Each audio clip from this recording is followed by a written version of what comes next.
Hello, and welcome to this, our 55th live stream. Wow. Today's live stream is entitled Beastie Under the Hood.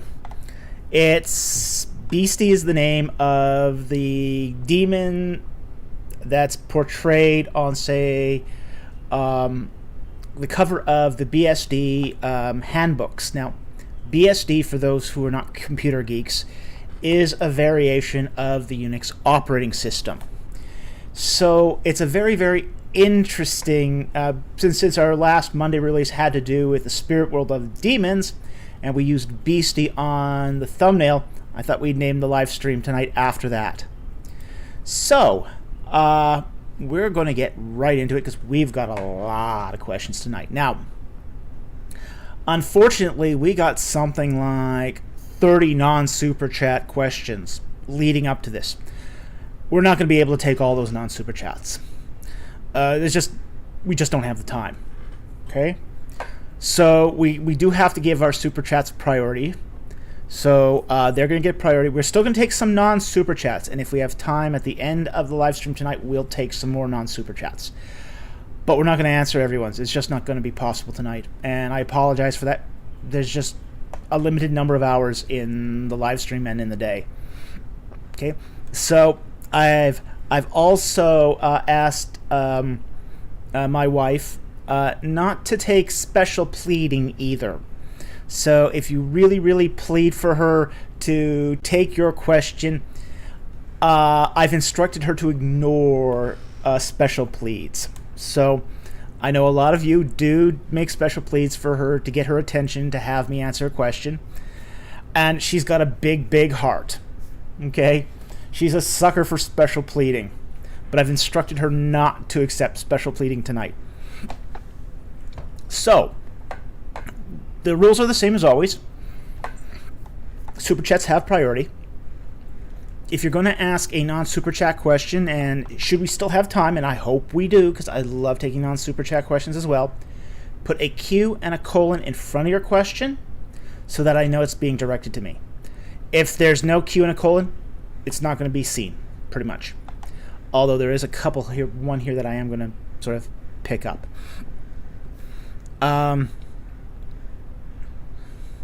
There is also a...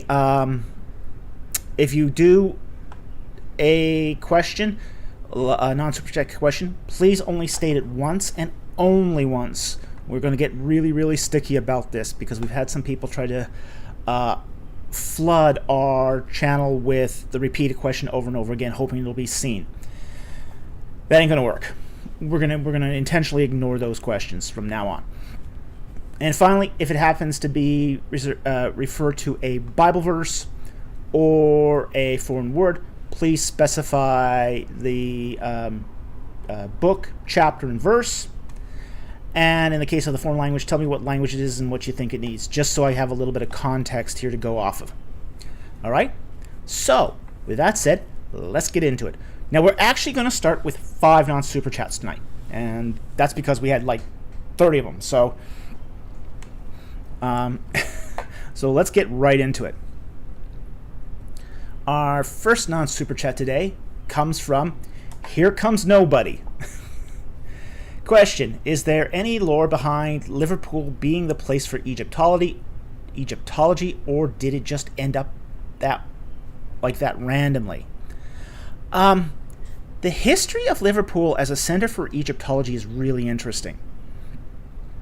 For a while, it was sort of the hot center for all Egyptology. Garstang was there. Petrie made visits there. Even Sir Alan Gardner would frequent Liverpool. Liverpool went through a Egyptology craze in the late 19th century. I mean, it was big. You can still see it in the architecture there. Even the Catholic Church there. There's a Catholic cathedral there, which is unflatteringly called St. Patrick's Wigwam, because it's kind of shaped like a tent. It's really a weird shape for a Roman Catholic cathedral. But you go behind the cathedral, And there's actually 2 pyramids right near the entrance to the crypt. Very interesting. It's very unusual. But you go through Liverpool and you'll see like Egyptian-inspired architecture everywhere. It's everywhere. So there was a mad craze of Egyptology in Liverpool in the 19th century. And that just continued on at the University of Liverpool. So, you had it became a real center for Egyptology, and is still so today. It was basically the academic home of Kenneth Kitchen, Alan Millard, Steve Collier, I think it's F.F. Martin. Was there? There was a couple others too, but yeah. But Garstang was the big name. Garstang was the big name. And he actually did some excavations at Jericho, and brought a lot of stuff back to start the museum, basically the Egyptology Museum at the University of Liverpool. Also, the Liverpool World Museum was the recipient of many of these artifact donations too. So, yeah, Liverpool, the lore there is just the whole city was just fascinated with Egyptology. So, a lot of interesting stuff there. A lot of, it's a great place to study Egyptology if you're going to do it. In fact, I'd highly recommend it. If you want to study Egyptology, that's the place. The unfortunate part of it is they got very shallow pockets, so they can't fund students the way that other schools can. But it does have the largest faculty of Egyptologists pretty much outside of Cairo itself. So, great place to study. Okay, so thank you very much for that question. The next question is from Chao Yi. Is it a desecration of the imago Dei, that's the image of God, to create a machine in the image of a man, or could a sufficiently advanced AI capable of passing the Turing test be conferred such a status? Okay. Now, there is no possibility for a AI to be conferred the status of the imago Dei, because that's something that's special to mankind and can only be given by God. Can we make a robot that's sufficiently advanced so it acts like a man? Absolutely. Absolutely. In fact, there are AIs that already do this. Especially, like, for example, AIs that do customer service and at least first-tier customer service, or AIs that do, say, counseling sessions. They are sufficiently sophisticated that they can fool many people. So, I've had that when I picked up a phone and I was talking to a customer service rep, and I found out, hey, it's not quite right, and then finally clued in and said, am I talking to an AI? And then I'm going to redirect you now to a customer service manager. Okay. Yeah, I was talking to an AI. So, but it did have me going for a while. It was sophisticated enough to be able to respond to my voice and what I asked. So we already have AI that are, in some respect, many respects, passing the Turing test. And Saudi Arabia has, made a robot already, given it says now that robot is little more than a walking doorstop, but it does set a precedent that that robots will be given human rights. Now, we do have to make the distinction here that human rights are not God-given. It's not the same as the God-given image of God. because that's really, the image of God is really God's perspective on basically his spirit dwelling within us, or is his at least is his breath of life living in us. So not the same thing. An AI is not alive. It can imitate life, but it isn't life itself. The big expert on this is actually sitting beside me right here. So my producer is really is the real expert on transhumanism, artificial intelligence, and all this stuff. So I can speak more to, say, the imago Dei, maybe, because of the work I did in ancient Near Eastern idols. But really, she's the expert on, say, futurism and transhumanism. So anyway, thank you very much for that question. It's an interesting question, and very interesting question, actually. Okay, Mr. Rich B.O.B. Asks, Abraham was originally a polytheist that was called by El to worship him alone. While the text is silent to my knowledge on it, do you think Abraham was a monolatrist? I think so, or a henotheist? Difficult to say. I don't think he was a henotheist. I do think he was a monolatrist. Okay, I do think he probably accepted the existence of other godlike entities. I think Abraham was a monarchical monotheist, and that view is becoming much more accepted, as sort of the old 19th century categories of monotheism, henotheism, polytheism sort of break down a bit. One of the things that the anthropological studies of religion have showed us is those categories are in some ways kind of artificial.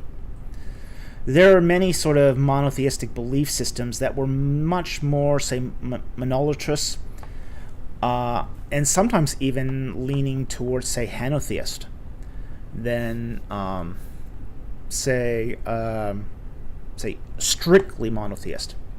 And likewise, there were henotheisms that were a lot more polytheist than purely henotheist.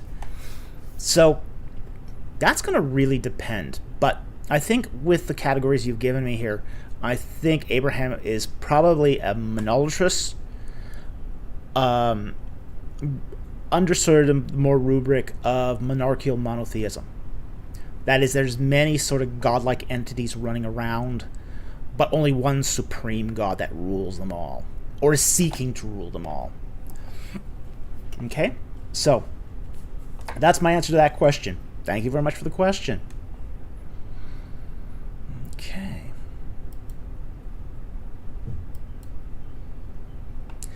Cambrit asks, Gobekli Tepe is an interesting site. Yes, it is an interesting site. It's a cult site that doesn't seem to have any agricultural settlement around it. That alone is really super interesting. It's very, very rare that we do find that. So, interesting. It's interesting just for that, and it's a megalithic site in that it's got these huge carved pillars. It's clearly a cult site. It's got icons of animals on it, and it's just amazing, absolutely amazing.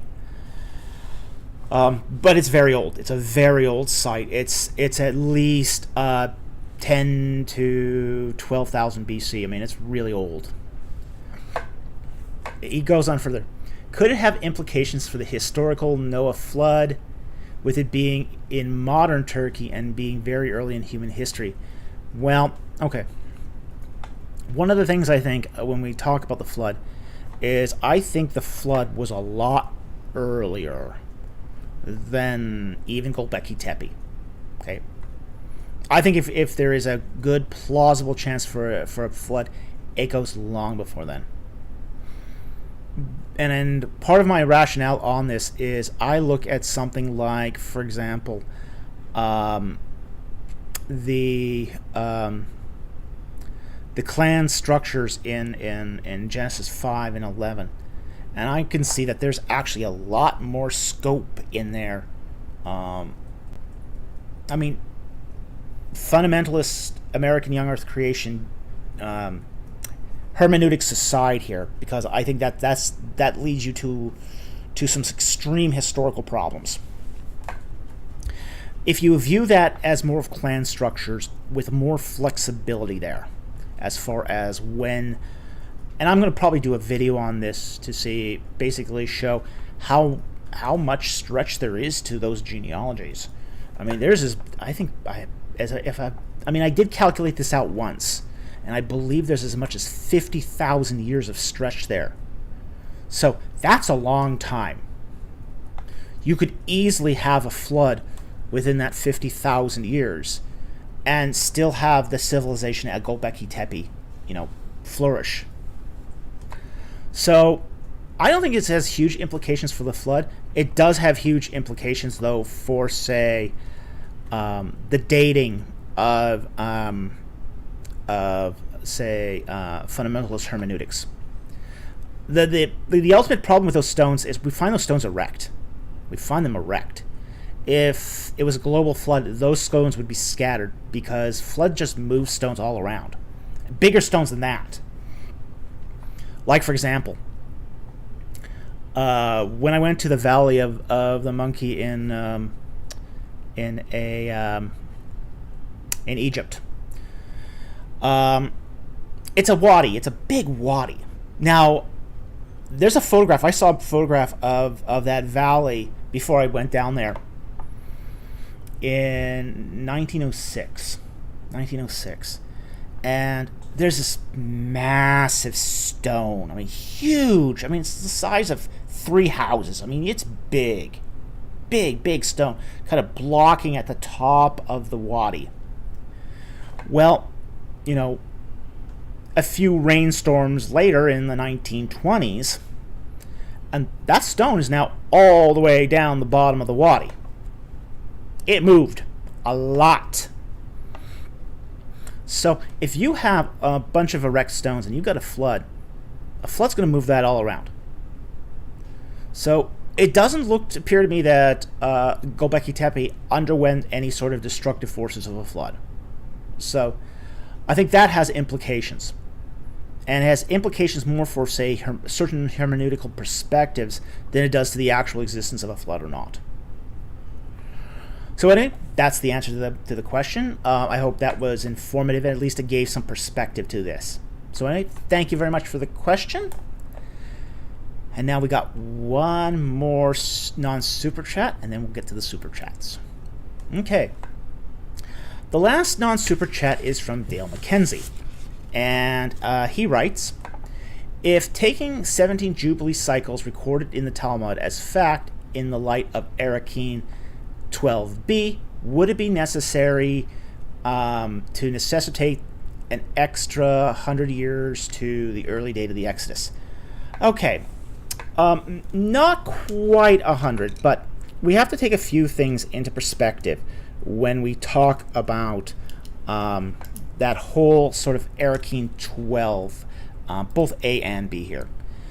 And one of the problems when we deal with, say, Archaeology 12 A and B is that we are really dealing with rabbinic literature. Now, rabbinic Talmudic literature is a kind of dialectic. It's basically one guy giving his opinion and then another guy responding to his opinion. And in the case of Archaeology 12b,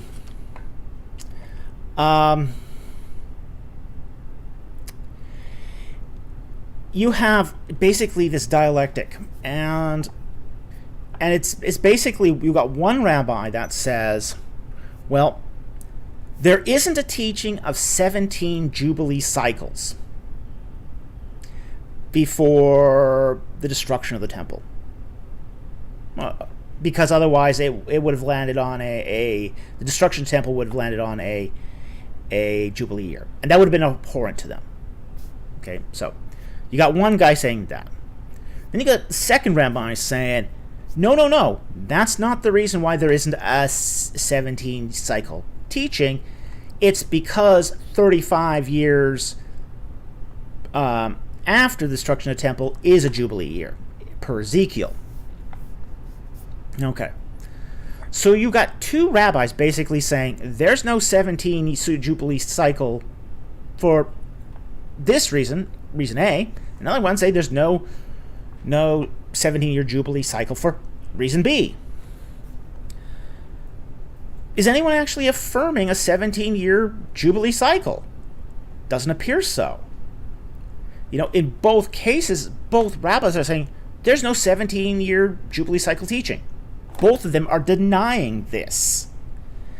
So when both people in the dialectic are denying it, but for different reasons, it's really, really hard to take that as fact. Okay? But let's just say, for the sake of argument, we will take it as fact.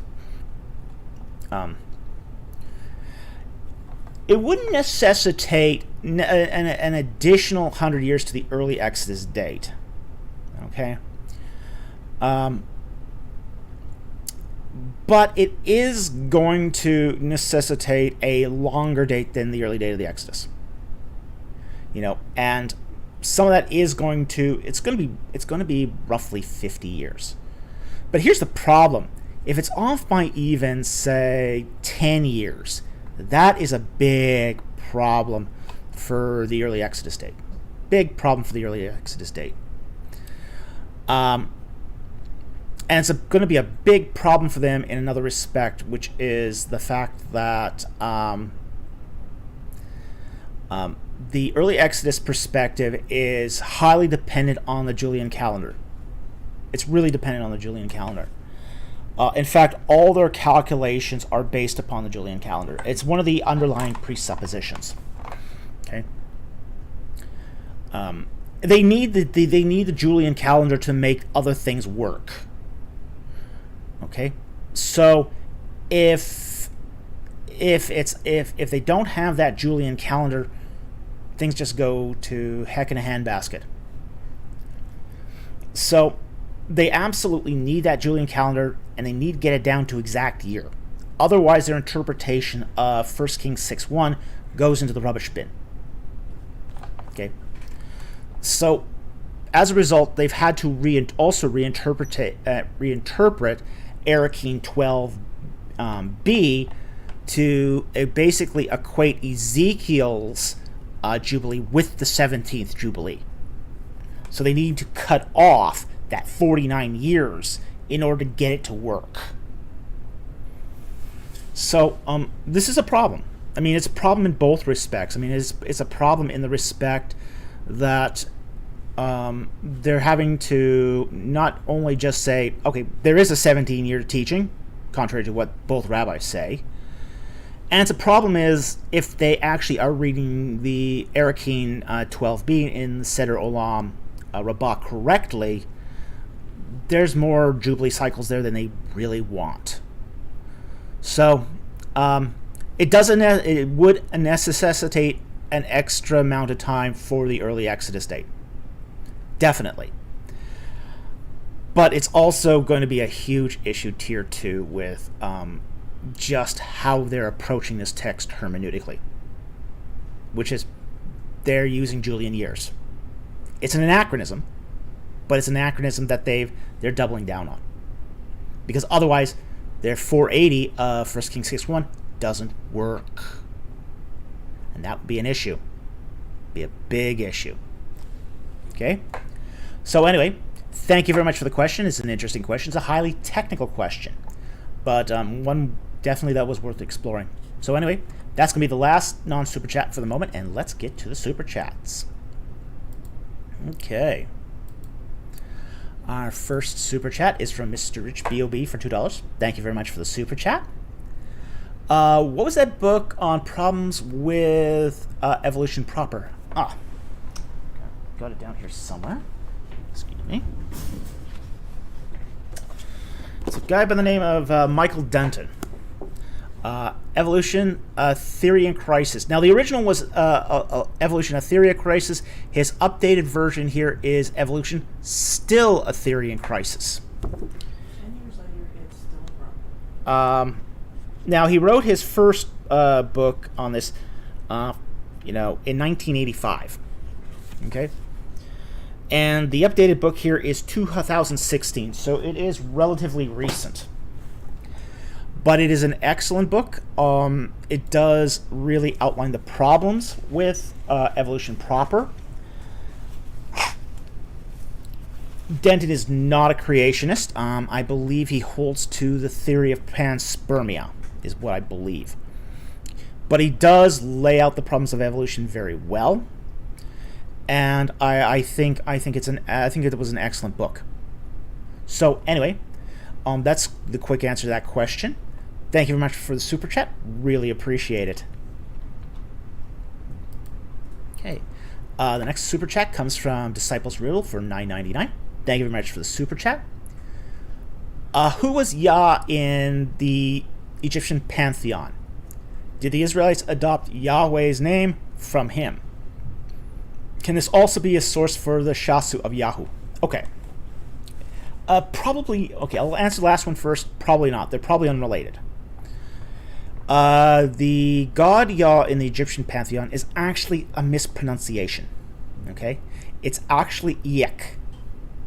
Or Iye. It's the reed leaf, arm, and the dot H. So it's kind of a really breathy H. So it's Iek. Yeah. And he was a moon god. Okay, he was a moon god. Now, the thing is, he's a really minor moon god. Really minor moon god. There's very little actually known about Ea. He's discussed briefly in, say, the pyramid texts, but by the time you get to the New Kingdom, he's very subservient to barely mentioned at all. Because the other moon god, Khonsu, has taken over the role, and even more so, Thoth. Ich was had the body of a head of an ibis, but he was essentially a very, very minor moon deity. Very minor moon deity. As I say, it's so minor that it's almost not mentioned at all in New Kingdom texts. There might be one reference to him in Tut's tomb, but it's very minor. So I doubt that. I mean, linguistics aside, because the linguistics don't match. The I and the ayin don't equate to a yod in Hebrew. So that diphthong doesn't really work. It doesn't really work, and nor does the dot H, because it would more likely translate to a hate in Hebrew. So it doesn't work linguistically, and it really doesn't work evidentially either. Now, that sort of then resolves the third question of, can this also be the source of the Shasu of Yahu? The more I look at the Shasu of Shasu, I'm mixing my sibilants.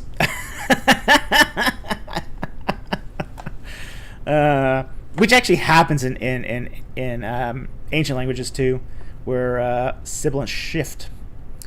For the Shasu of Yahu, we still don't know whether Yahu here is a god. Until we get more evidence from the region of Edom and Edomite archaeology, we're just not going to know. There were many tribes of Shasu in the area. They each had their particular names. Even if we had, say, for example, an Egyptian text with Shasu of Yahu with, say, a god determinative, that would be evidence, and we don't even have that.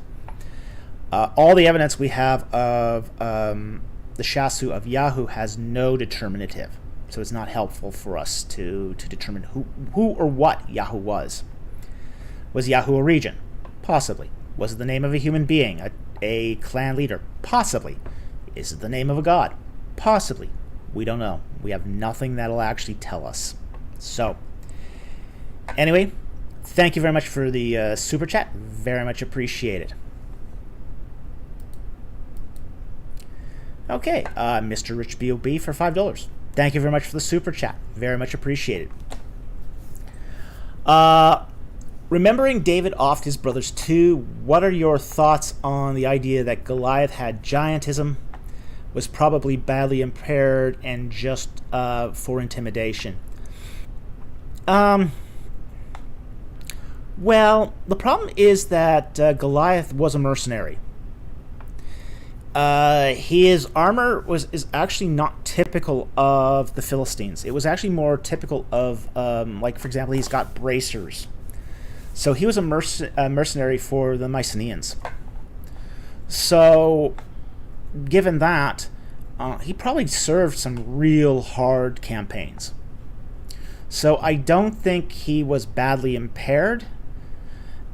We do have accounts from Egypt of Shasu that were giants, that were said to be very, very dangerous fighting men. So the giantism that appears in the Levant appears to be something where it's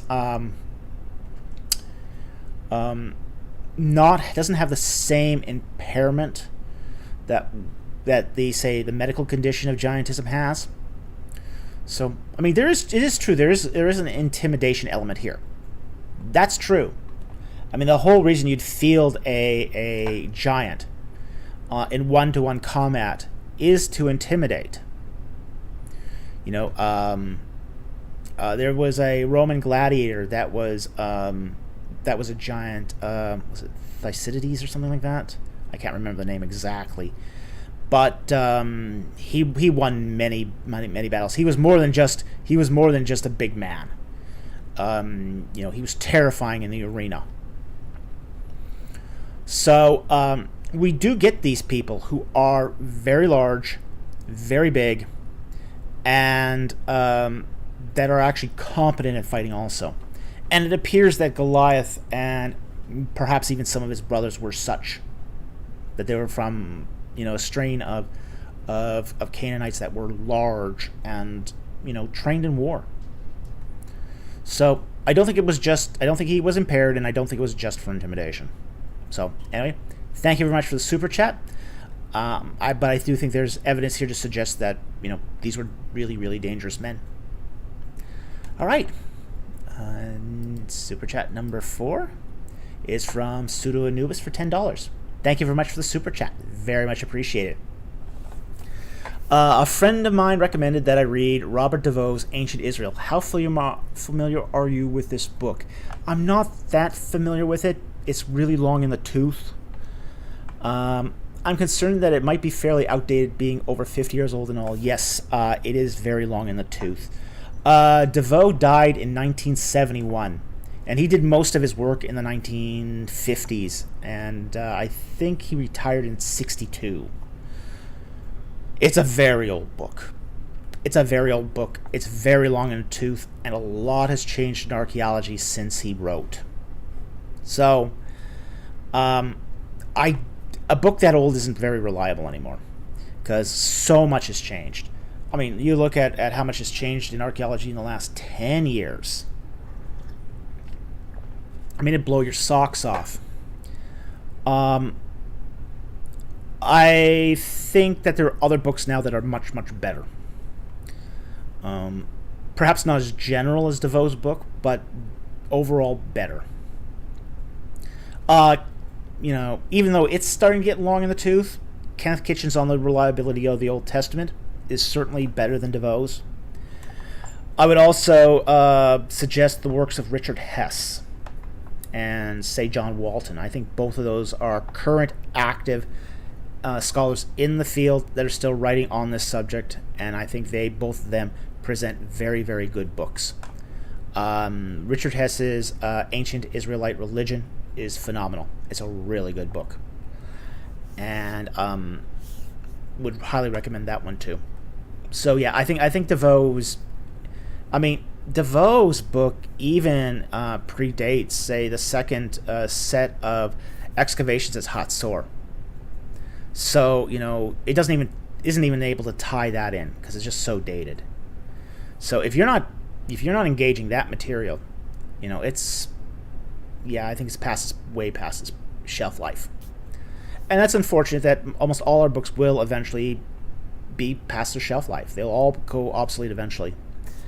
And it usually hits about 50 years. Anything older than 50 years, you should probably think real twice before using. Some books are, have longer shelf lives, but, they're usually the exception, not the rule. So anyway, thank you very much for the super chat. Very much appreciated, and it's a great question. Okay, Mr. Rich B.O.B. for $5. Thank you very much for the super chat. You mentioned non-prearranged marriage was viewed as immoral for the mental health of people going out into a cruel world. He's specifically talking here about ancient Israelite morality. Okay, and then he concludes any more like paradigm shifts. Okay. Now, in ancient Israel, it was seen that if you were parents of a child, it was your responsibility to arrange a good marriage, because you're sending them out in the big bad world, and it'd be immoral to send your kids out in that big bad world without a good spouse. And if you were a very good parent, you got them a very good spouse. Okay, but there were other things, other paradigm shifts too, such as arranging a good livelihood. Parents would also arrange your livelihoods. If you were in a farming community, you would be taught how to run the farm. If you had so many children that your farm couldn't support them, you would arrange apprenticeships for them. Buy an apprenticeship for your child. Make sure they have a job. So, parents took a lot more control over the lives of their children back then than they do today. But a lot of that was too because there was a lot less options for children back then than today. Today a child can go to school, pursue any sort of career, nursing, engineering, computers, all sorts of things. That we have options today for our children that we just couldn't have dreamed of, say, even 100 years ago. 150 years ago, if your dad was a blacksmith, most likely you became a blacksmith too. And cultures of the past did try to make sure, like, for example, the whole matter of inheritance. Today, parents think nothing about giving everything they have to charity and leaving their kids out in the cold. That would have been utterly reprehensible, back in the late Bronze Age. Unless your child was a real bad person. Just vilified in the community. Your child got a piece of the inheritance. The idea of not leaving your kids anything was just horrendous. Completely, it was just seen as almost the worst of the worst. You'd be just a bad parent, horrible parent. Even if your child was a no good scumbag, as long as he wasn't vilified completely in the community, he got something. Today though, it's not uncommon for parents to cut the kids out of the will. It's not uncommon today for parents to throw kids out of the house at age 18 and let them fend for themselves. Also, another thing that would have been completely abhorrent in, say, ancient times. You basically kept your kids as long as they needed you. That was just part of the responsibility of being a parent. And then they took care of you. Yeah, and in turn, the kids took care of the parents. Now, the problem here is when we get that, the other paradigm shift goes towards the parents too. The idea that a kid would say put his parent in a government institution to take care of, that would have been abhorrent. It was always expected that the kids would take care of the parents. Honor your father and mother. Well, that was the retirement plan of the ancient world. Well, today, parents don't have any responsibility to the kids, and kids don't have much responsibility to the parents. So, there's a lot of these paradigm shifts that happened, and there's and it's a cultural difference. It really is a cultural difference, and it's not saying that one is necessarily more right than the other, but it is a difference in culture that does have basically the moral implications of this are going to be very culturally relative. And while I'm not a huge fan of cultural relativism, there is something to it insofar as one culture is going to view something as morally superior to, say, another culture, and every culture views itself as the most moral culture. Every culture stands in judgment of other cultures because that's the water they're swimming in. Okay, so anyway, I hope that gave you some examples. Thank you very much for the question. It's a very interesting question, and thank you for the super chat. Okay.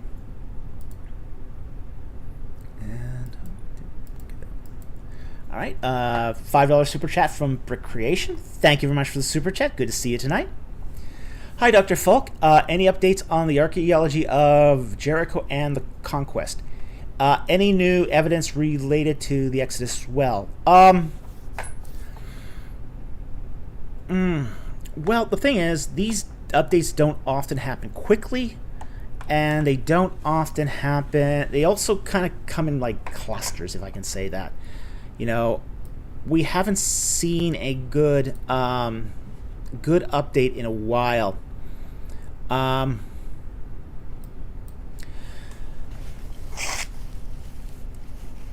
There is a slight update, and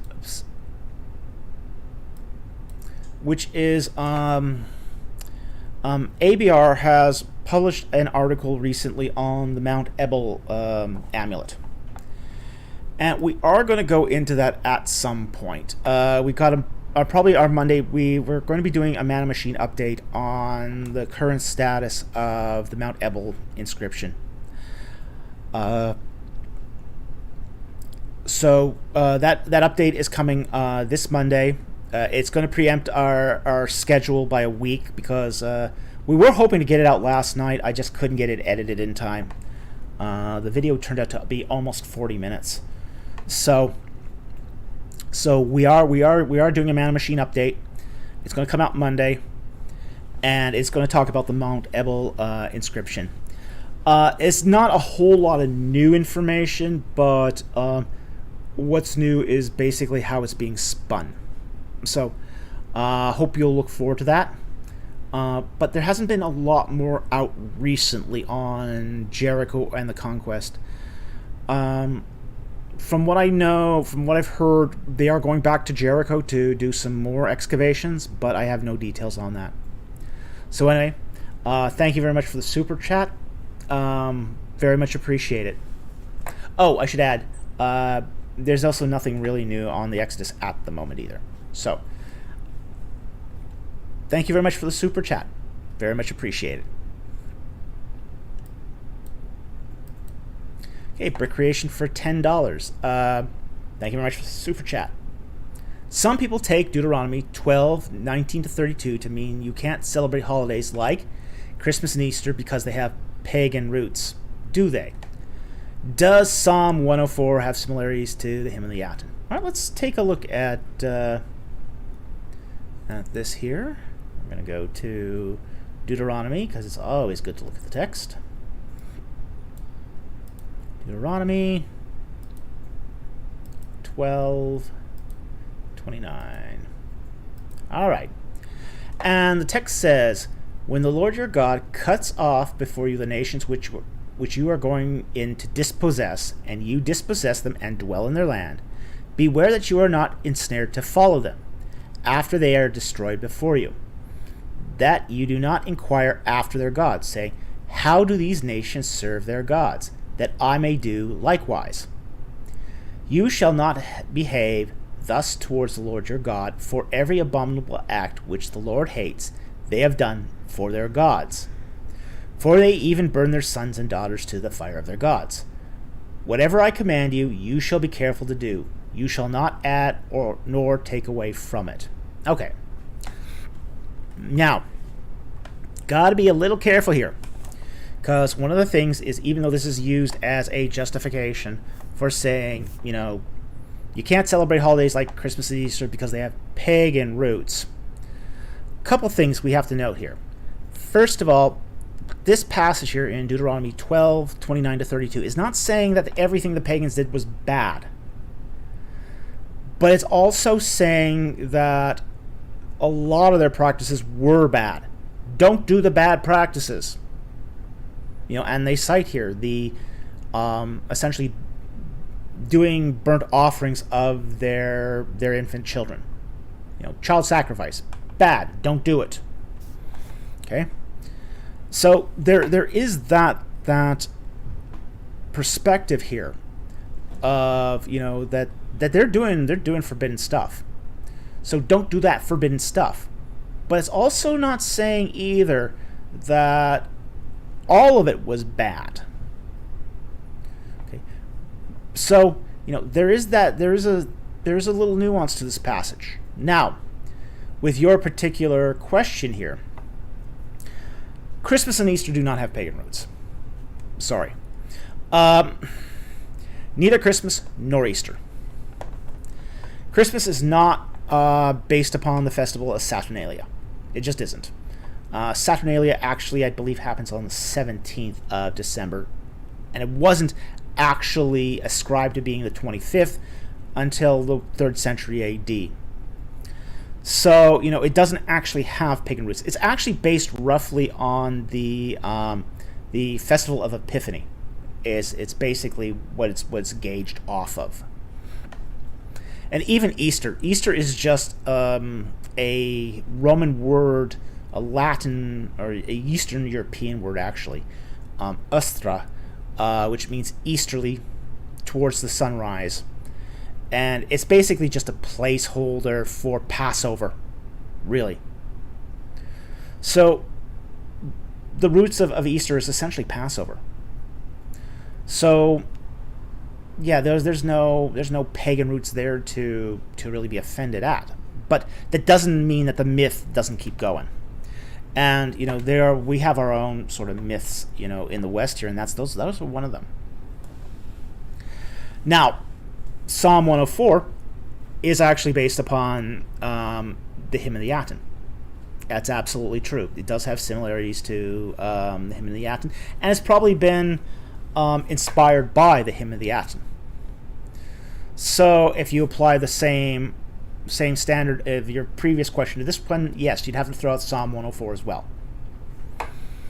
We would also have to throw out a lot of the law of the Torah, because a lot of the laws in the Torah are also inspired by pagan practices like ritual bathing. The Egyptians were big on ritual bathing before going into a temple. Israelites did the same thing. The idea of not eating pork. Egyptians didn't eat pork. They carried that over into the land of Canaan. So there are pagan aspects to things in the Bible. And the Bible's very nuanced about this. It's going to say, it's going to take what the pagan said and say, this is right, this is wrong. Keep the right, throw out the wrong. God speaks and it comes into existence. That's just like the Memphite theology. Ptah thinks it, speaks it, comes into existence. That's right. That's correct about God. God slayed this chaos beast. That's wrong. Throw that out. Okay? So the Bible is very much an engaged text. There's intertextuality. It's engaging all sorts of different ideas and basically making value judgments on them. So this sort of idea that you just throw out something because it has, pagans said it first, is a very, very shallow way of looking at the Bible. It's a very shallow way of looking at the Bible. And it's obviously going to lead you to mistakes because of it. So, anyway, thank you very much for the super chat. Very much appreciate it. I hope that answered your question. Okay, the next super chat is also from Brick Creation for $10.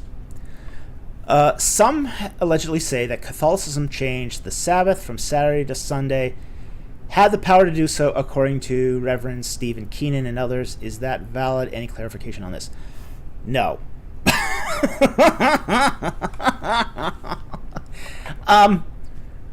Keenan's ridiculous. I mean, Keenan is just being plain old ridiculous here. Catholicism did not change the Sabbath from Saturday to Sunday.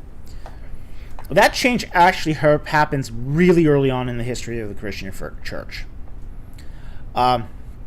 It pretty much happens by the end of the first century. And it wasn't Catholicism Catholicism wasn't even really an entity at this point. The four apostolic sees were still trying to sort of, hadn't even completely spread out yet. They were still spreading out at that point. Why the change? Okay. In the earliest days of the church, when in Acts, when the first Christians were meeting, they actually celebrated both. They celebrated the Sabbath on Saturday and Sunday, which they called the first day. Okay, that's the first day. The first day of the week is Sunday. So when you see first day of the week in the biblical text, that's Sunday.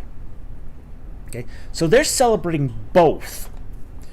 And the Saturday, according to the Jewish, commandment, thou shalt keep the Sabbath. Second day is the Sunday they kept because that was the day of the Lord's resurrection. So already in the earliest years of the church, they're already celebrating weekly the resurrection of the Lord Jesus Christ on Sunday. So why the switch to one and not both? It came down to this. They got thrown out of the synagogues. Christians repeatedly got thrown out of the synagogues. They got thrown out in Acts 5, in Acts chapter 20, and Acts chapter 21. Christians are constantly getting thrown out of the synagogues because every time they go in and they start talking, opening their mouths, they cause a near riot. Well, if you're causing a near riot, you're not welcome there. You're just not welcome. So what happened is, very, into the synagogue movement, even as early as like 50 AD, Christians are already were already bounced out of the synagogue and the temple. And at that point, the question is, what's the point of celebrating the Sabbath if you can't do the synagogue? If there's no community there?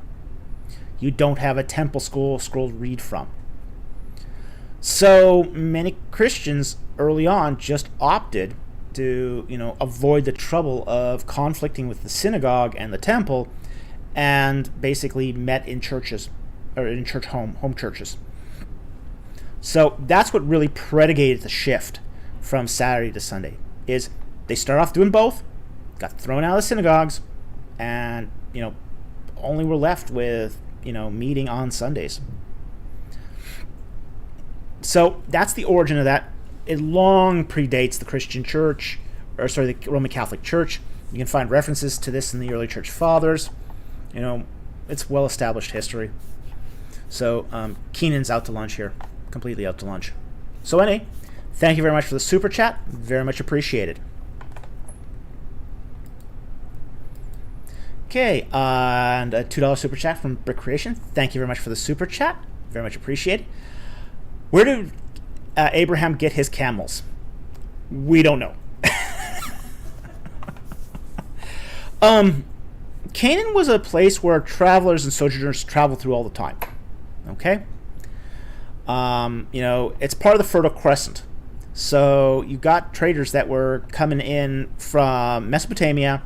They go over to Syria, down through Canaan, into Egypt, and into Africa. Okay? So camels had been domesticated probably as early, at least the first attempts to domesticate dromedaries was as early as 5000 BC. There is a skeleton or a skull of a camel that was found in the Fayum that dates to about 5000 BC. So it probably goes way back. And we know for sure that they were already fully domesticated by about the 3rd millennium BC. So, with that said, basically, Abraham probably purchased those camels from traders that were passing through. Bought a camel off of a trader as they were passing through. Who knows? He might have bought the camel and all the goods too. Because if they got the goods, they don't really need the camel anymore. So, just Abraham might have just bought the goods and the camel as well. He was wealthy enough; he could package deal, yeah, package deal. Yeah, I'll buy all that grain you're carrying there, and the camel. Leave it on the camel. You don't even have to unpack it; just leave the camel too.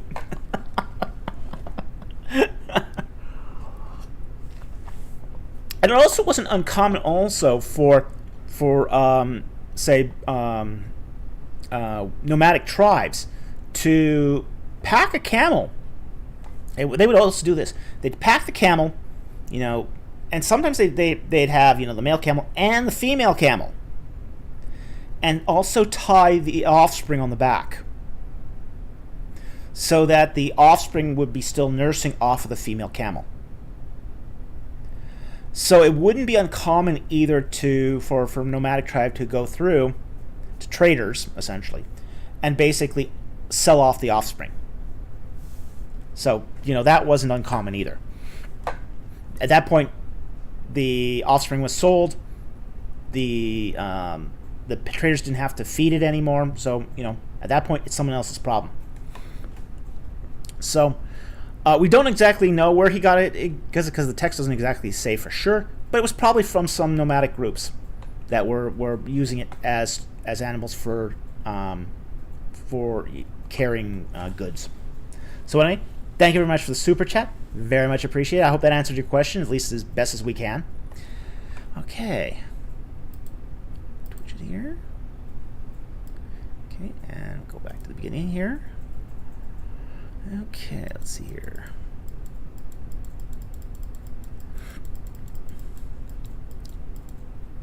I'm going to take this question. It's a non-super chat, but we're going to take it anyway. Faye of the Duet asks, where did you get your countdown and intro music? A relatively little-known artist called Velociraptor. They do essentially kind of instrumental music. They have a few.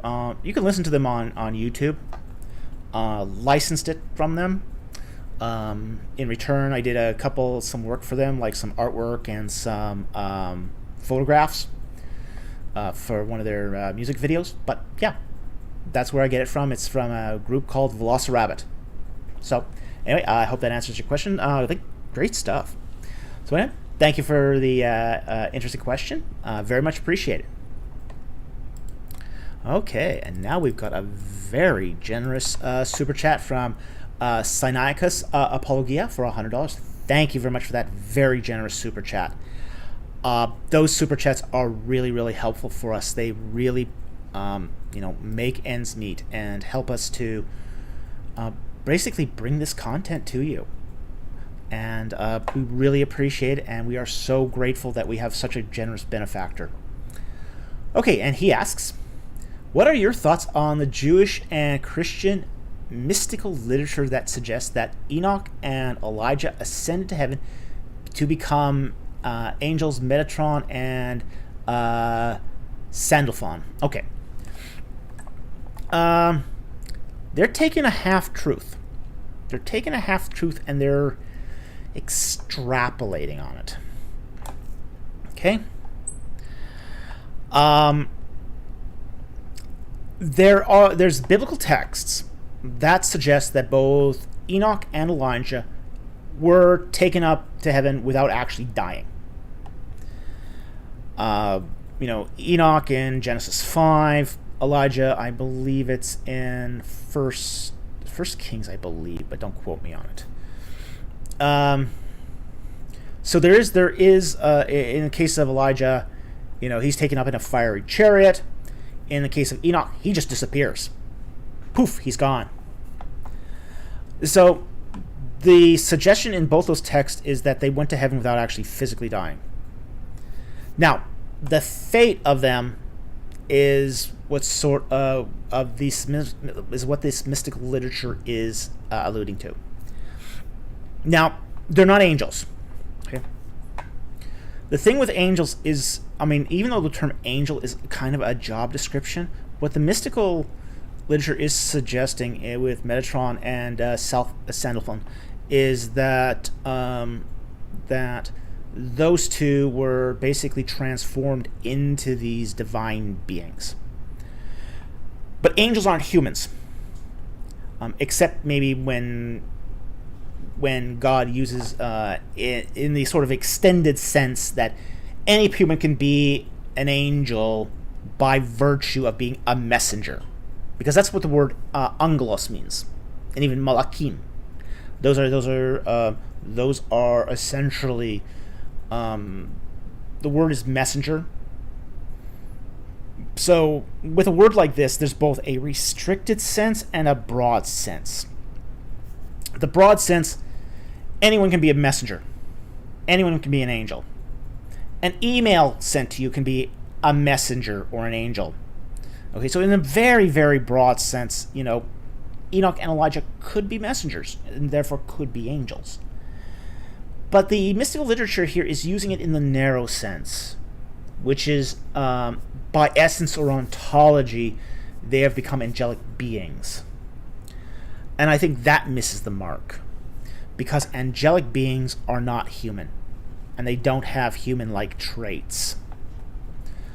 So I would sort of depart at that point from it and basically say that Metatron and Sandalphon are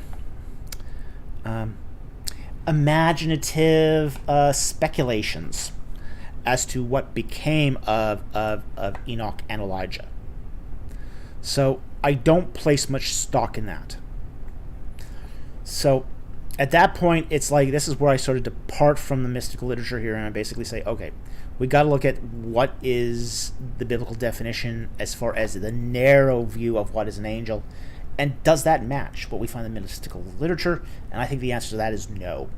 Especially given that most of the angels in the narrow sense are beings like cherubim and seraphim, or even principalities and high powers, even if you extend it a little broader, that are definitely not of this world. Definitely not of this world. Not human-like in any respect. So anyway, I hope that answers your question. Thank you very much for that tremendously generous super chat. Very interesting question. I don't get much question on mystical literature very often. I hope that addressed your question, and very, very much appreciate that super chat. It's so helpful to our channel and does keep us going. So thank you so very much. Okay.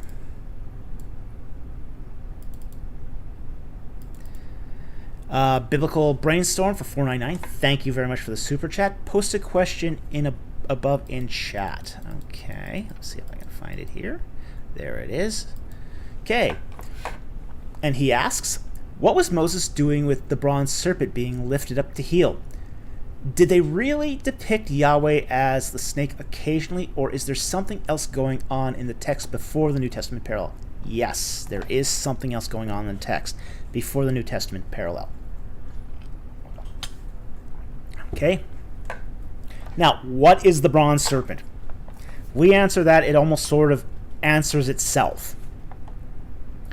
Most likely, it was a kind of uraeus. Basically, a serpent amulet, and you see these in Egyptian architecture and amulets all the time. When you look at, say, the burial mask of King Tut, he's got two amulets on his forehead. One of a vulture, that's the neckbet, but he has a uraeus on the other side, and that's a cobra god. The uraeus is also the analogical symbol of the seraphim, the kind of burning angel. And they're known for not just they're sort of the ones, they're the kind of angel and Egyptian goddess that spits out fire, and they spit out fire to purify. They spit out fire to purify.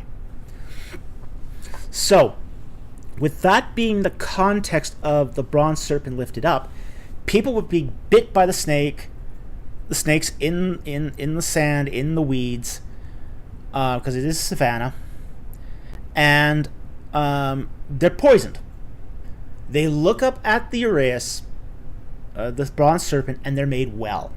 They're made whole again. Okay? So, it's not a portrayal of Yahweh. We got to be very careful about it. The bronze serpent that Moses lifts up is not a portrayal of Yahweh.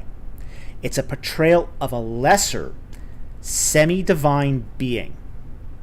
Not a god in the strict sense, but of an angelic being that God is using to drive out the poison from the people. Okay? So, but it's also a symbol of healing. And it ultimately, in the New Testament, becomes also the symbol of say, the lifted up Messiah, the crucified Christ. And it's viewed by the New Testament writers as, say, the symbol of, the broken Messiah, the Messiah lifted up on the cross, and you look up to him and you are healed. So that's really what's going on here with the whole bronze serpent. There's a lot of, say, cultural ideas here that underlie us. As I said, there's some antecedent to Egyptian culture here with the uraeus, and then that transposition onto the seraphim, and then the seraphim as the agent of God, making people well through that purification.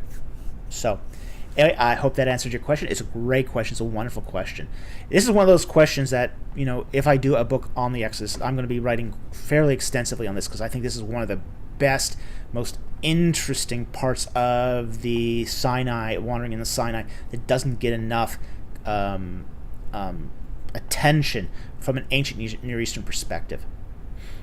So, anyway, thank you very much for the super chat. Very much appreciate it, and excellent question. Okay.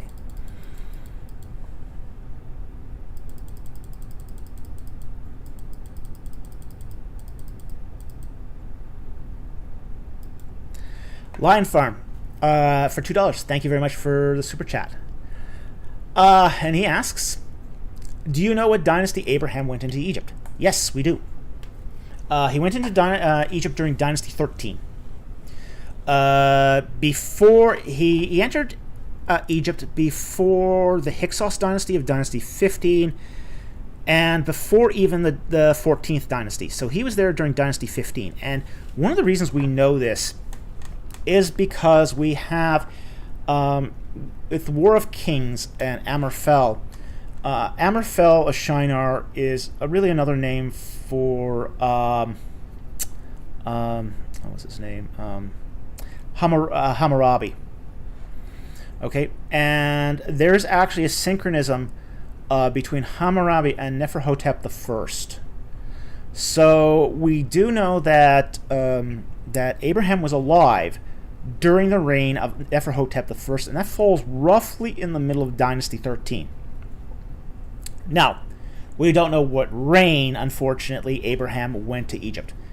And that's because there's about 30 kings that make up the 13th dynasty. They're incredibly short reigning kings. Most kings of the 13th dynasty don't reign longer than 10 years.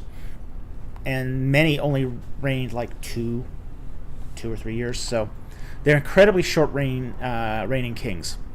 And we don't know why that is. Maybe it's instability of the government. Maybe they're assassinating each other. We don't know the reason. But we do know that it was Dynasty 13. We do know that it was roughly the middle of Dynasty 13. And that he was alive. He overlaps with the reign of Neferhotep the First. So anyway, great question. Thank you very much for the super chat. Very much appreciate it. And yeah, we do actually know. So this time we get lucky. All right. All right, $5 super chat from Jamie Russell. Thank you very much for the super chat. Good to see you here tonight. Why are the 10 Commandments still valid? Asking that way on purpose. Why? Why questions are really tricky. Why questions are very, very tricky. And they're usually not good ways to formulate the question. Because one of the things that's very, very difficult to answer is why something happened. So historians tend to generally avoid the why question because we often don't know the why, because that speaks to reason. A better way usually to ask a why question is in what ways? And in this case would be in what ways are the 10 Commandments still valid? Okay? And that's pretty easy to answer. You know, why, you can't really ask the reason why they're still valid. But you can ask in what ways are they still valid? And they're valid for a number of reasons. They're still valid because they are applied to, first of all, their school teacher. You know, without the 10 Commandments, we cannot be made aware of our sin. You know, it's an unkeepable standard. The 10 Commandments cannot be kept perfectly. But because they can't be kept perfectly, they make us aware of our shortcomings and our sin and our need for repentance. The second reason is all the 10 Commandments, except the Sabbath, and there's a special reason why not the Sabbath, is affirmed in the New Testament. It's affirmed by the apostolic writings. It's affirmed by the words of Jesus himself. So they reiterate each and every one of those commandments as something that's still something that should be practiced, as far as, you know, to love your neighbor. Don't steal. You know, if you love your neighbor, you know, don't accuse them of false things. You know, if you love God, you don't. There's, you know, don't worship any other gods. These are all in the 10 Commandments, and these are pretty much common sense. Now, in the case of the Sabbath is just a little different than the other commandments because it's also the cash bucket of the sacrificial system. Now, I'm not opposed to keeping the Sabbath. I think keeping the Sabbath is a great idea. It's also, in some respects, though, Christ has fulfilled the Sabbath because it also encompasses the entire sacrificial law. We're not required to keep the entire sacrificial law because Christ fulfilled it. And that also includes the keeping of the actual Sabbath itself. Okay, so in that respect, it's one of those. The Sabbath becomes one of those laws where it's a good idea. It's an excellent idea. Do it. Okay. But it's also not necessary either. It's not a crime. And frankly, when we're talking about you know, keeping the 10 Commandments, we are talking about something here that's a moral falling, a moral crime, and a sin. Okay, like for example, thou shalt not covet, you know, any of your neighbor's stuff. Don't covet his donkey, don't covet his wife, don't covet his house, don't covet his maidservant, don't covet his manservant, not even his donkey. Don't covet any stuff your neighbor has. You know, so that's an internal sin. That's a sin of thought and conscience. But it is a sin that does point out our unrighteousness by, you know, not coveting. You know, by not coveting, we understand that if we do covet, that we have fallen from the glory that is, you know, the highest ideal of God himself. So there we got at least two respects there, that the Ten Commandments is, and really three. One, it's an expression of how we love our neighbor. Two, it's they're affirmed by the New Testament authors. And also, it's just, in John 15, Christ says, if you love me, you'll keep my commandments. He's not talking about the single commandment of, if you, love I'm give you a new commandment. Love each other as I have loved you. That's sort of the new commandment of Christ. But he uses in John 15 the plural, commandments. Well, what other commandments did he give you? He reiterated the Ten Commandments. So, you should keep the commandments if you love God.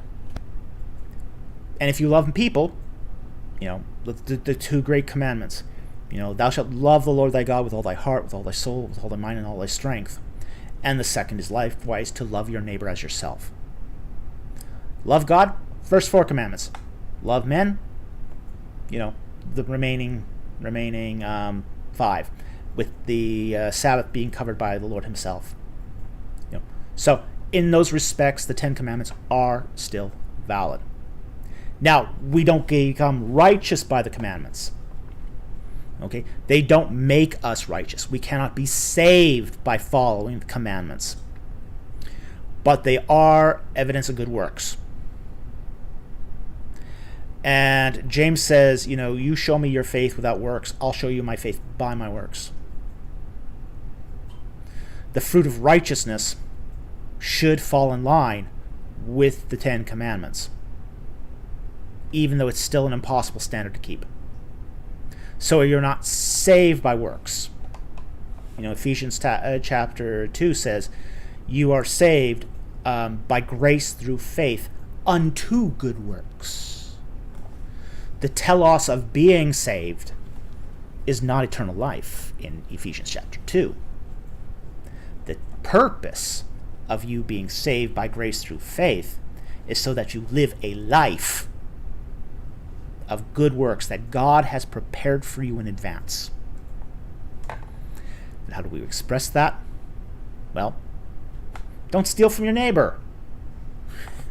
Don't lie. Don't cheat on your exams. Don't take performance-enhancing drugs when you go to the Olympics. Don't take performance-enhancing drugs when you take an exam either. That's probably more common these days. Don't cheat on your taxes. Give to Caesar what's Caesar's. Live a right life that is pleasing to God. And that's how it's done. So anyway, I hope that answered your question. Thank you very much for the super chat. We did have to rephrase this a little because why is not a precise enough word here, unfortunately, to actually capture the sort of answer I think you're wanting to get. So I hope that improved upon it and gave you a satisfactory answer. So thank you very much, Jamie, and it was good to see you tonight.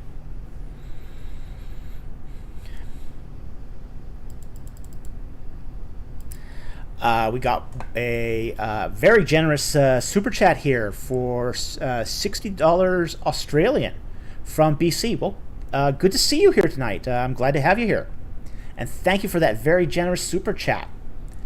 Shabbat Shalom, Dr. Falk. Well, Shabbat Shalom to you too. Many thanks and blessings for all the great work you do. Well, thank you very much. We love the blessings also. Do you have a preferred payment method for regular donations? Well,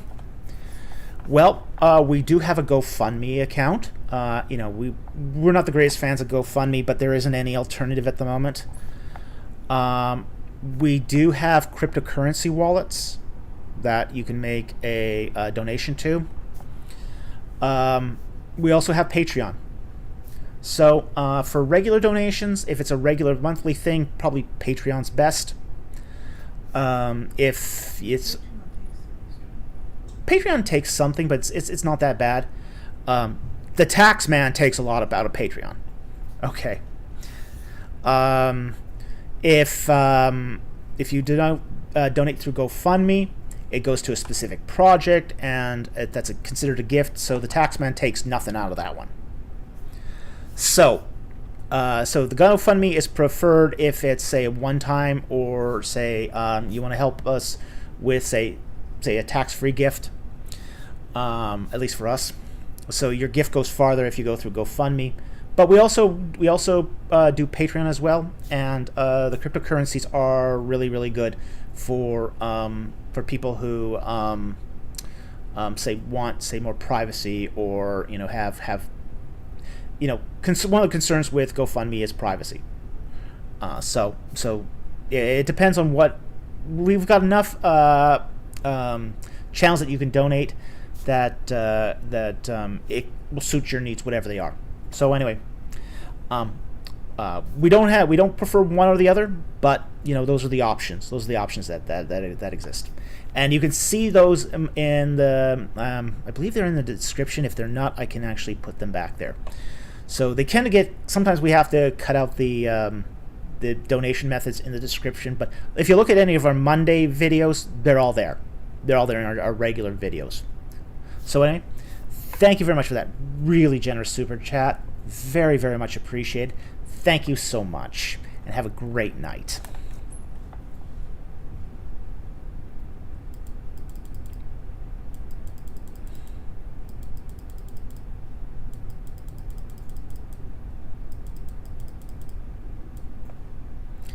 All right, Angel VWM for $5. Thank you very much for that super chat.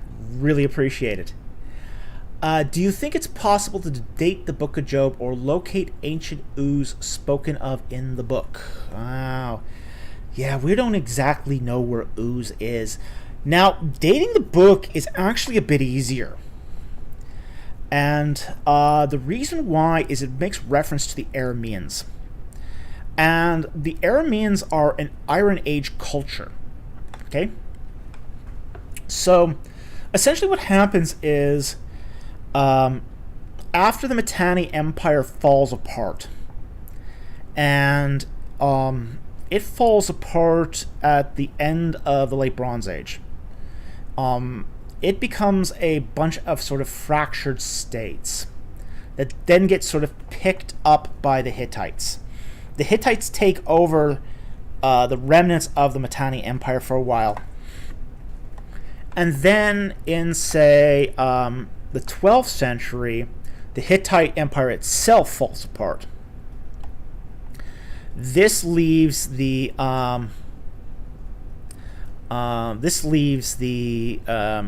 remaining states to basically form as the Kingdom of Aram.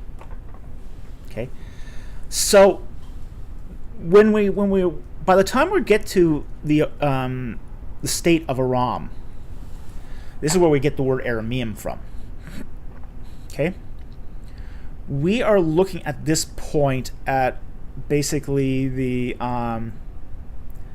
late 11th, early 10th century already.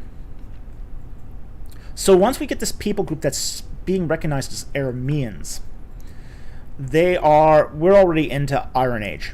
Okay, so we're definitely in Iron Age at that point.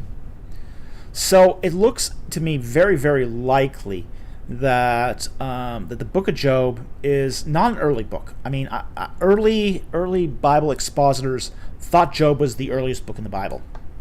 They thought it was even earlier than Genesis. And these days, scholars almost entirely across the board now will basically recognize that the Book of Job is actually a much later book.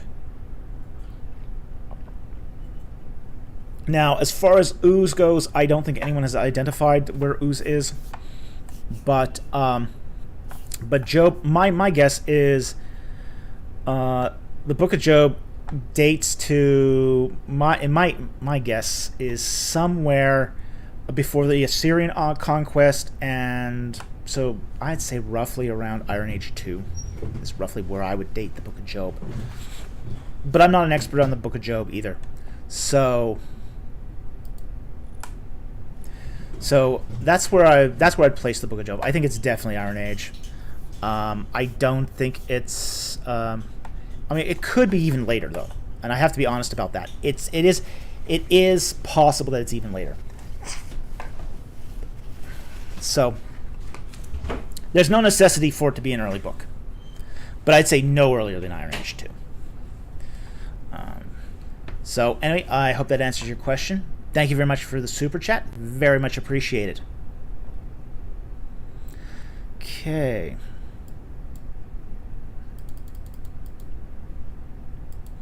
Linguist Ammo for $5. Thank you very much. Good to see you here tonight. It's been a while. All right, greetings, friend. No question tonight. Just want to support the screen. Well, thank you very much. I very, very much appreciate that. It's always good to see a friend on the channel here. Love the fact that you just dropped by. It was really good to see you tonight. Now, for those who I don't have the luxury normally to go through the chat and greet everyone individually. Wish I did. You know, and just for everyone to keep abreast of the situation, we do have a social forum now with our new Discord server. Our new Discord server has been going now for about 2 weeks. It's proven to be a very, very interesting and interactive community, and it's sort of keeping on sort of the same sort of vibe that we have here in the live chat going on in the Discord. The link to the Discord should be in the description. So if you want to join us on Discord for social time, so it's for basically for friendship and for fellowship, and I'd invite everyone to come on to our Discord server. But anyway, glad you wanted just to support us. We really appreciate it. You know, small donations help us too, and we really, really appreciate it for everybody who supports our channel. We couldn't do this without you. You know, it's just making things stretch is just you know, very, very difficult in this expensive area where we live, and as I said, it would be very difficult to do this without your support. So very much appreciate it. Thank you so very much. Okay.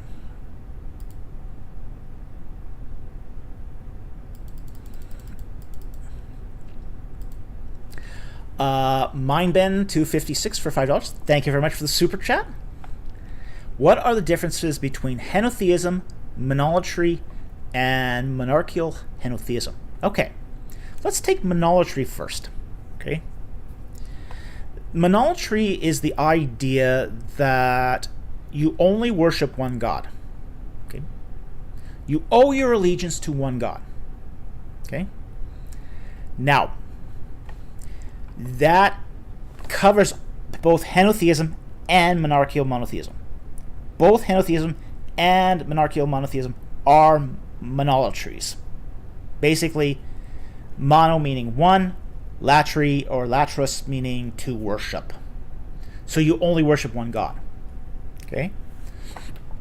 Now, henotheism says there are many gods. Its metaphysics are kind of like polytheism. Polytheism says you've got many gods and you can worship any of them. Okay? Henotheism says there are many gods, but you only owe your allegiance to one of them. So basically, if you had monolatrous polytheism, that's henotheism. So in henotheistic systems, you've got many gods running around that are fully gods, but you owe your allegiance typically to the king of the gods, unless there's a special case god that you prefer. Okay? Now, these differ from monarchical monotheism. Now, monotheism, there's two types of monotheism. Monolithic monotheism and monarchical monotheism. Now, monolithic monotheism basically says that there's one God, just one God, but there's no other spiritual beings, no lesser spiritual beings. So you've got the one God, and you've got the creatures of earth, and that's it. So no angels, no demons, no principalities or high powers, nothing like that. That's monolithic monotheism. Now, monarchical monotheism says that there's one God, but below him are lesser spiritual beings. So there's one supreme God, but underneath him could be angels, spirits, imps, BSD demons. Beastie. Even up to, say, lesser gods. So basically beings that aren't God by nature but make themselves out to be God. So that's monarchical monotheism. So here basically these are talking about very, very similar categories. Those three that you say. It comes down to mostly, though, metaphysics. Except monolatry. Monolatry can be applied to other religious systems too. Like, for example, Atenism, the religion of King Akhenaten of Egypt, where he worships the sun god. It's actually a monolatrous pantheism. So you can actually apply monolatry to just about any kind of religious system. It might change it slightly by making it a monolatry, but you can add that to just about any religious system. It might even sound a little ridiculous, but you could even have conceivably a monolatrous atheism. Even that's conceivable. Where you put self-worship first, and you worship only yourself. You might not believe there's a God out there. Congratulations, you got a monolatrous atheism. Monolatry means you only worship one being, whatever that being is. So both monarchical monotheism and henotheism are monolatries. But the difference between henotheism and monarchical monotheism comes down to metaphysics of what does it mean to be a god. In henotheism, there are many gods, and they're all ontologically a god. There's not one that's ontologically or by essence or is superior to the others. In the case of monarchical monotheism, you have one supreme God that by its essence and its ontology is supreme over everything else. So I hope that explained the difference. It's a great question. Thank you very much for the super chat. Very much appreciated.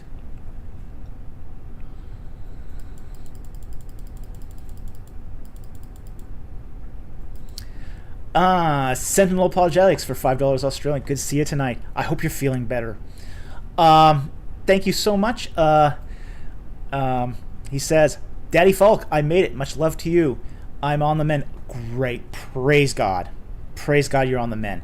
But so far, so good. Hope you're well. So, thoughts on Hoffmeier's Akhenaten book. Okay. I'm a great fan of Hoffmeier. I'm going to put that straight out there. I'm less a fan of this book. Okay. I think he's a very, very good scholar. I think he's done. I was trained by Hoffmeier. I'm a student of Hoffmeier. I was essentially when I went to TEDS, I was basically a student of Hoffmeier. I took every class he taught. Every class that I could take, I taught of. I took from him. So, my CV is full of Hoffmeier. Okay? So, I am biased here. But I think he sort of misses the mark on the Akhenaten book. And the reason why I say he misses the mark on the Akhenaten book is he's basically pursuing an older theory where the idea is that monotheism gets its start in Akhenaten, Akhenaten's Aten religion. And when I read Akhenaten's text, I just don't get that. I get pantheism, I don't get monotheism. Now, I think he's right. Akhenaten is definitely doing a monolatry, but he goes a little farther than that. He's basically ascribing monotheism to Akhenaten and basically saying that sort of is a precursor to Israelite monotheism, and I don't see that. I don't think I don't think the connection there is warranted. I think Akhenaten's pantheism leads the way, provides a foundation that collapses into monotheism. I think that's true. But I don't think Akhenaten's Atenism was monotheism per se. I think there are better books on Akhenaten. I think Aidan Dodson's book on Akhenaten is probably the best one that's available. I think he's done 3 books on Atenism. They're all good. I think he's done, was it Amarna, Sunrise, Sunset? There's one other too. But Aidan Dodson's books on Akhenaten, I think, are the best right now. This is not to say that Hoffmeier's book on Akhenaten is bad. I just think it's not as good as it could be. I think there's a lot better out there, and I get what he's trying to do with it. I just don't agree with it.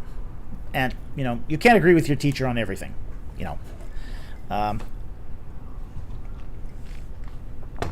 So as far as a place to disagree with him on, this is a perfectly respectable place to disagree with him on. So anyway, I'm glad you're on the mend. We have been praying for you, and we really, really appreciate that you told us how you're doing. So I'm glad you showed up tonight just to let us know. So anyway, thank you very much for the super chat. And it's a good question too, and I'm so glad you're on the mend. So we will keep you in our prayers, however. So thank you very much, and have a great night.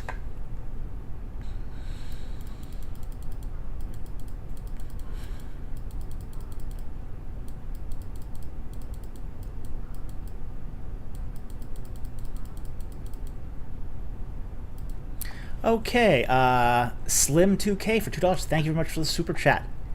Is kings and priests the proper translation for Revelation 1:6 KJV? Well, let's take a look. Let's take a look at what does the Greek say. First, I'm going to take a look at the text here.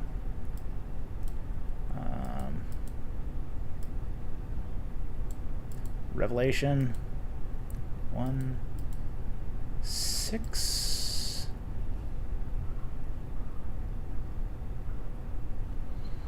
Okay, pull it up. Now, I'm going to read from the NASB here, because it's a good wooden literal translation. Good formal equivalence translation here. So, and he has made us to be, they translate it as kingdom, priest to his God and Father, to be the glory and the dominion forever and ever. Amen. So, let's take a look at the Greek here. See what the Greek says.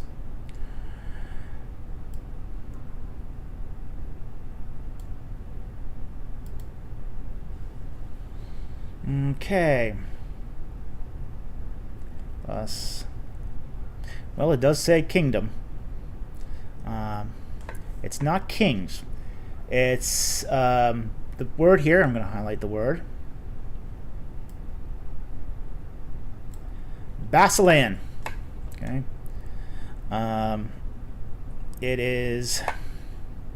It's a noun, and it's in the accusative, which means it's the object. And it's a feminine singular. Okay, so it's not kings. Okay, so, and it's singular. So what this means is it means a kingdom. Okay, it's not kings. So the translation in, at least for Revelation 1:6 in the KJV, is wrong at this point. And then the next one is eros, or erase. This one here is in, it's also a noun and accusative. It is also in, but it's in the masculine plural. So there's many priests. One kingdom, many priests. So that's the sense here. So he has made us a kingdom and priests. Okay? So that's the crude translation of the Greek here. So we do have to keep in mind that KJV was a great translation for 1611. But like all translators, they have their particular points of view and perspectives. They have limits to what they know about, say, cultural context and say translational method. And I think here it's not kings. It's definitely not kings. It is a kingdom. It's a kingdom and it's priests. So when we say go back to, say, the NASB, which is help if I get the right window. So the only change I'd make here to the NASB's translation is, and he's made us to be a kingdom and priests. So that's what I would probably the only difference I'd make here to is God and Father, etc. So it's not singular like I think. Let's look at the KJV. I'll just flip the KJV just for sake of comparison here.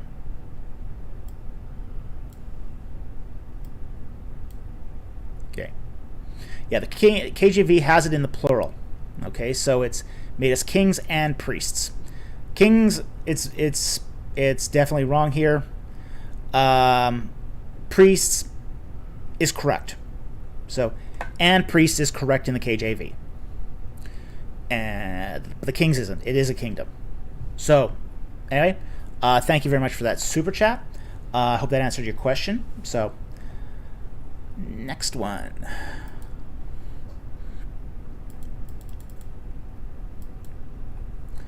Destiny Knight 77 for $9.99. Well, thank you very much for that super chat. Very much appreciated.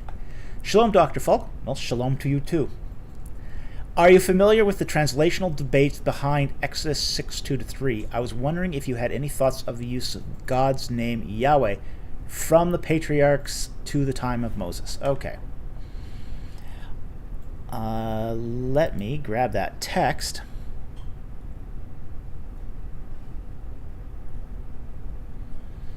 And we shall see here now.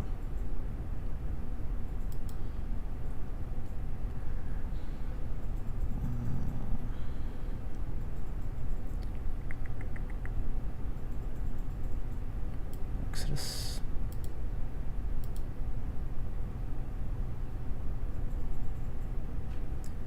Six.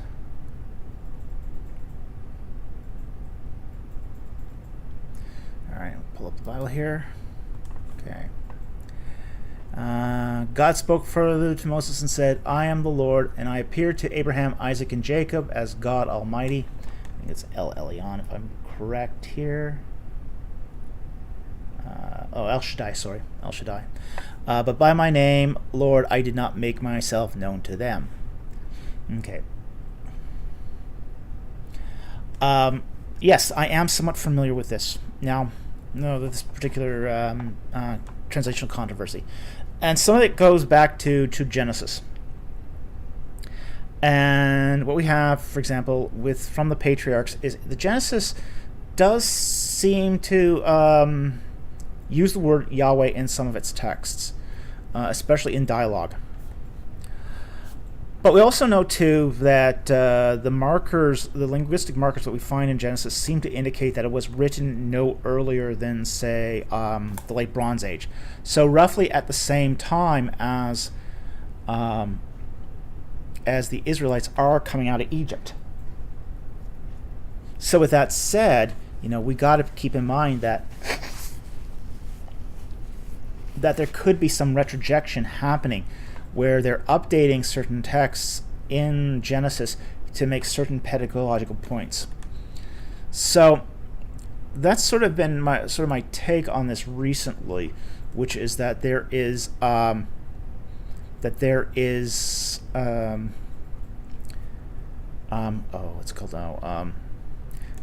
updating it to try to they're updating the dialogue. The writer of Genesis is updating the dialogue to sort of show that the God of Abraham is Yahweh. So that's what I think is happening in the Genesis texts. Now, Michael Heiser has takes this, for example, verse 3 of Exodus 6:1, and he's not comfortable. He's not comfortable with the retrojection view of Genesis. He basically takes a different approach, and he basically takes that last phrase of verse 3 and turns it into a question. Basically says, "By my name, Lord, did I not make myself known to them?" Okay? Now, the problem with that is there's a couple problems with that, and I'm really not comfortable with that solution. I'm really not comfortable with that solution for a couple of reasons. First, Hebrew does have interrogative markers. They do have ways of marking the text so you know it's a question. And those interrogative markers are not present here. Now, that doesn't preclude it from being being a question. There are some instances in Hebrew where it's a question. You can tell it's a question by the context. That context, if this is a question, the context doesn't make it obvious.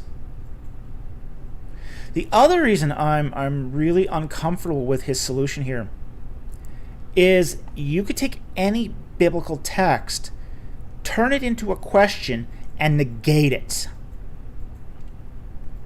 Okay? That gets really dicey. You can basically invert almost the entire biblical text by turning it all into questions. In the beginning, did God create the heavens and the earth? Well, the implied answer would be no. Just by turning it into a question, you've inverted the text. Verse 2. Did God speak to Moses, further to Moses, and say to him, "I am the Lord"? Well, no. Now, that's a really irresponsible thing to do to the text, but it does open the gateway for this. So I don't like Heiser's solution here. I don't like Heiser's solution at all. I think a much better solution, as I said, is a retrojection of the dialogue to basically show that Yahweh is El Shaddai, Elohim, El Elyon, etc. So that's what I think is happening in Genesis, and that's sort of where I sort of sit here, is that, the Jews, the ancient Israelites, weren't opposed to making slight modifications to the text to make certain points. This wasn't considered to be dishonest. This wasn't considered to be tinkering with the text. It's trying to show what the text absolutely means. What's the real truth here? Not necessarily being a wooden, tape recording of what actually happened. So, this is why also sometimes events in say, like the Book of Judges and Joshua are out of order too. They're out of order because it's not done in chronological order, and it's not done in written in chronological order because it's trying to teach something here, from the best to the worst of whatever. And in the case of Joshua, the best tribe to the worst. Tribe of Judah to the tribe of Dan. In the case of Judges, the best judge to the worst judge, which is Samson. Bad judge. Very, very bad judge. By the way, I want to give a shout out here to Inspiring Philosophy's latest video here on Ravi Zacharias, but his video talks more about Samson, and it's actually a really good look at Samson. And I think he's pretty much dead on here. So, Samson was a bad guy. And he was the worst of the 12 judges of Israel. Really bad judge. Scoundrel. Absolute scumbag. Okay? But God used that scumbag for greater glory. Likewise, he's not chronologically at the end of the judges, but it's pretty close. And he's one of the worst. So, here's what my thinking here on the reference of Yahweh in the patriarchs is that it's a retrojection that's written during the time of Moses to point the Israelites towards Yahweh as God. So anyway, thank you very much for the super chat. Very much appreciated.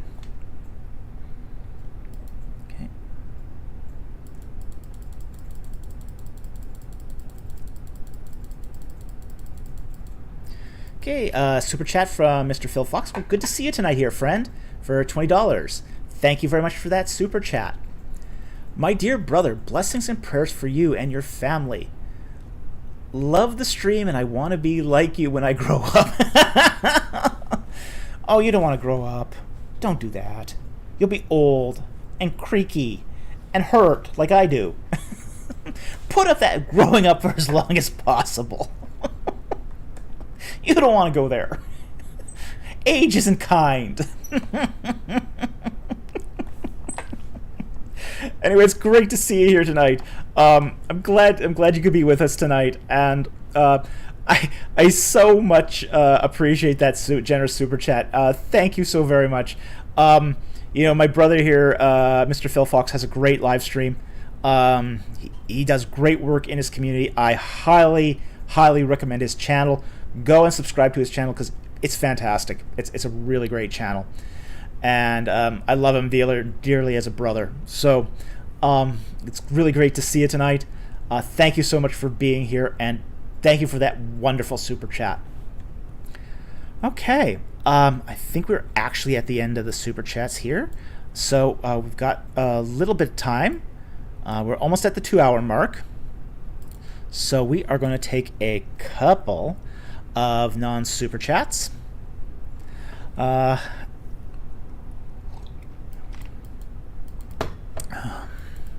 Let's see what we got here.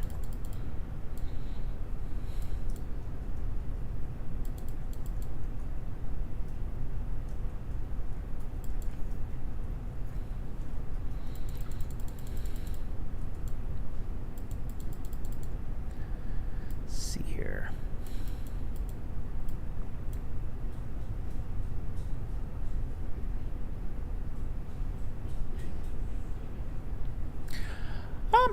Actually, this one's kind of interesting.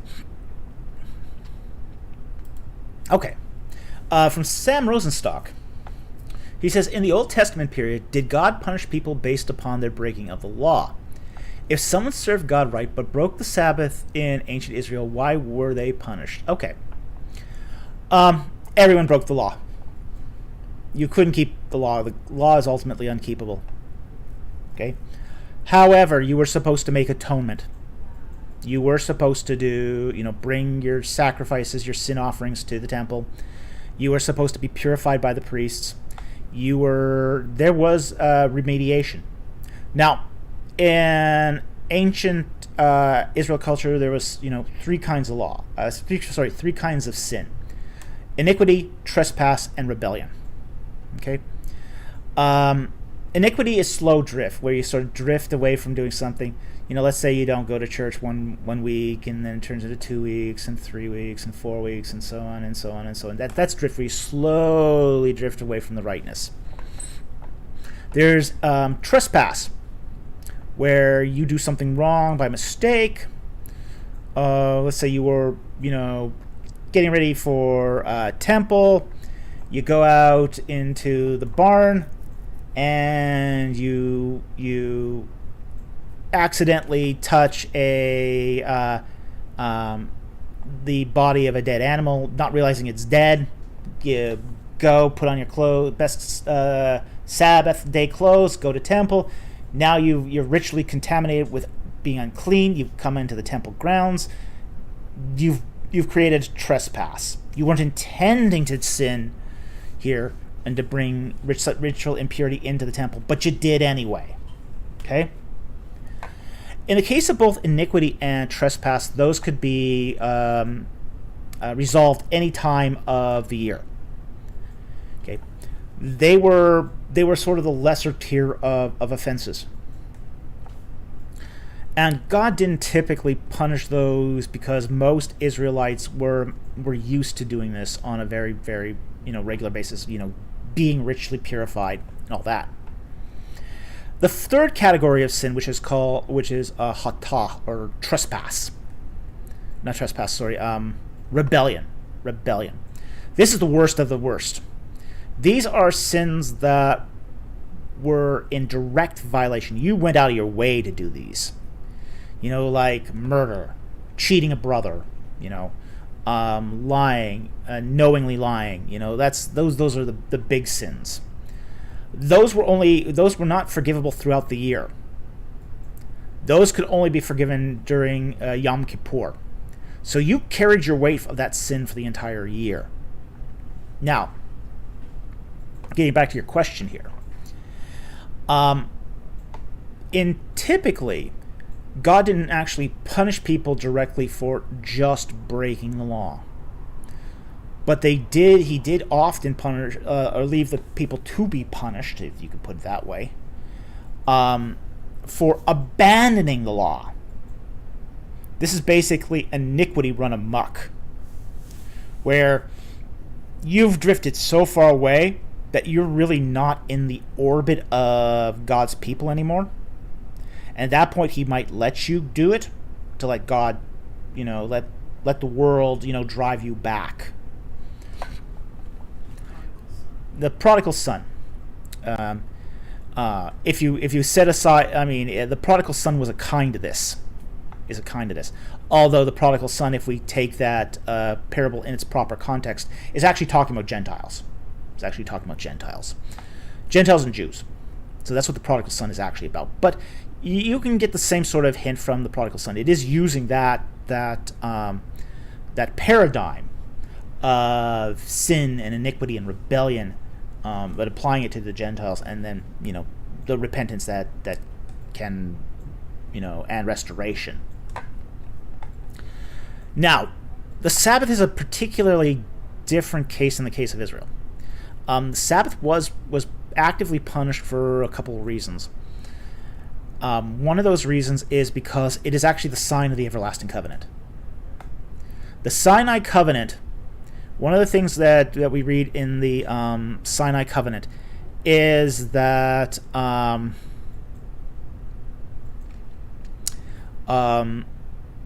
that the everlasting sign of the covenant is that they keep the Sabbath. That's the everlasting sign of that's in the covenant language of the suzerain treaty of the Sinai covenant. There's the stipulation is they have to keep the sign the Sabbath as a sign that they are keeping the law. Okay. Now, later on in the Christian era, that's no longer needed, so it's no longer the sign. But for ancient Israelites, keeping the Sabbath was important because it was their way of showing that they were keeping the rest of the law. And when they ignored the Sabbath, it usually followed suit that they were ignoring the rest of the law too. So when they were essentially, let's say for example, you are a head of a house, and you ignore the Sabbath. And you make all your slave and your slave man and your slave maiden work on the Sabbath because you don't want to go hold the Sabbath yourself. Well, you're also stealing their time. The Sabbath was made for man. So in breaking the Sabbath in that way, you're also breaking other commandments. You're not trusting God for the increase. So, you're not worshiping the Lord with all your heart and with all your soul, all your mind. there's deficits when you start when the Israelites started breaking the Sabbath in that way. And that led to further problems. In fact, when one of Christ's disciples comes up to Christ and he says, how many times should my brother sins against me? He goes off and then comes back and repents. And he does this 7 times. How many times should I forgive my brother? And Christ says 70 times 7. Well, that's a euphemism. That's a euphemism. That's a euphemism for how often Israel itself broke the Jubilee. 490 years. And then exile. And then forgiveness and restoration. And it's a way of Christ saying, you always forgive. You always forgive. But that Jubilee was a kind of Sabbath. And the Israelites broke it frequently. Frequently. So that's why that's why the Sabbath was seen as such an important law in ancient in ancient Israel, because it was connected with the covenant faithfulness to the Sinai covenant. So that's why it often got punished more severely than, say, other crimes. Although other crimes were definitely severely punished also. So anyway, I hope that answered your question. It's a great question. It's an interesting question. And thank you very much for that question. Okay, I see a really, really important question here right at the bottom. Mohammed Kareem, question: Les Paul or Strat? Oh boy, neither. I don't care for the Strats, honestly. The thing I don't like about the Les Paul is the body is so deep, and I don't like deep-bodied guitars.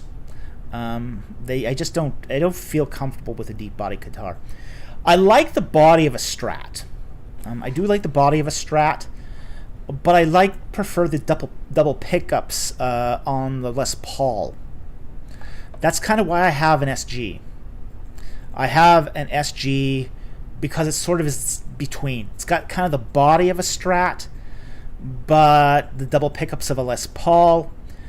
But the only thing I don't like about the SG is the neck dive, which is why I have mine strung up more like a classical guitar, because that alleviates the neck dive. So I do prefer say SGs over, say, Les Pauls, just because I don't like the deep body of the Les Paul. And I do like the body of the Strat, but I hate the signal pickups. It rings sort of tinny on my ear. So I can sort of hear that with the double pickups, the interference is canceled, and I do like that crisp, deep tones of, say, double humbuckers. And the Strat just doesn't do it for me. That just doesn't do it for me. I hate the single pickups. Now, in the case of my SG here, I can convert my double humbuckers into singles. So if I want that versatility of being more like a Strat, I can do that. I can do that too. So that is a compensator, and I do like that. So yeah, I just don't like. I mean, I never did classical guitar. I don't care for classical guitar, really. As I say, I just don't like the deep bodies on the guitars. I don't like where they sort of sit on my body, so it just don't really care for them all that much. So, anyway, I had to answer that really important question. Thank you very much for that question. Very much appreciated. Okay.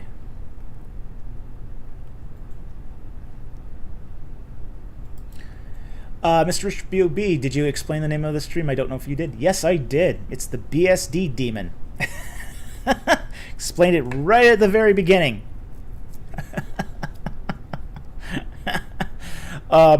Yes, it's the name of the demons, which are in Unix jargon. A demon is basically a program that runs all the time doing automated tasks.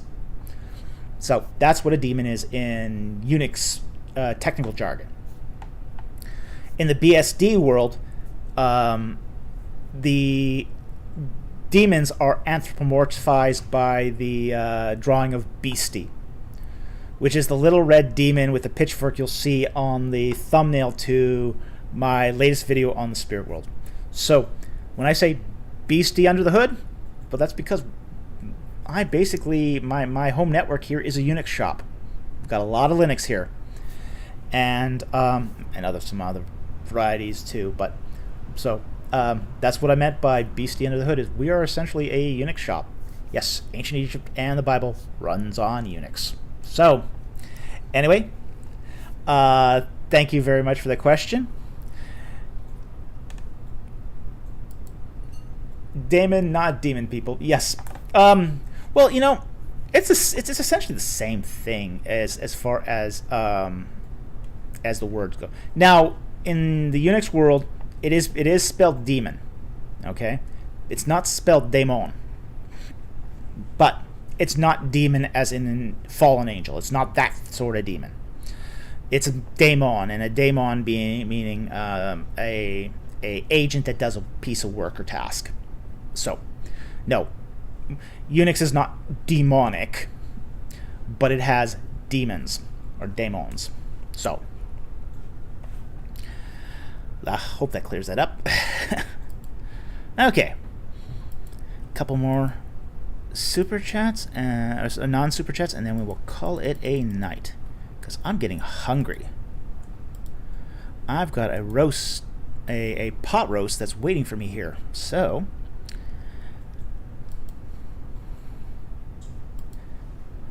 let's see.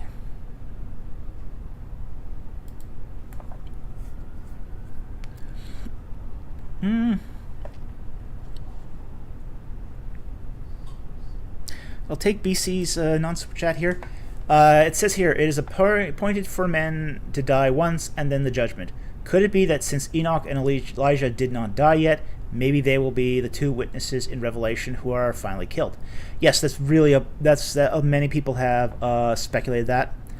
While it doesn't say for sure that they are Enoch and Elijah, it's not an unreasonable speculation.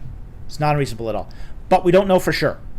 Okay, we don't know for sure if the two witnesses are going to be Enoch and Elijah that are finally killed. Possible. It's possible. There is some reference to Elijah coming again in the last days. Okay, so it's a possibility, and it's a good possibility. So, but there is still a speculative aspect to this. So anyway, it's a good question. Thank you very much for the question. Okay, let's see here.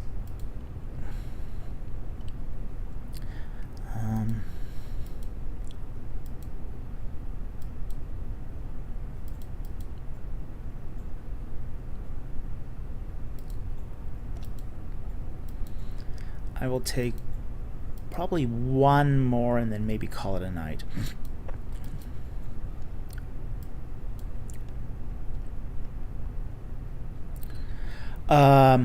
Rohan Samuel writes, Dr. Falk, would you consider making a video exposing Ron Wyatt? I see many people sharing his articles as archaeological facts. We've already done 2 videos that talk about Ron Wyatt. Okay. One is on his chariot wheels at the bottom of the so-called Red Sea, that sort of exposed those as a fraud. We also did a video. We also did a popcorn video on his. What was it now? Let me see if I can find that popcorn video. Let's see. One of our popcorn videos was on this too. Video playlists. Let's see, which one was this?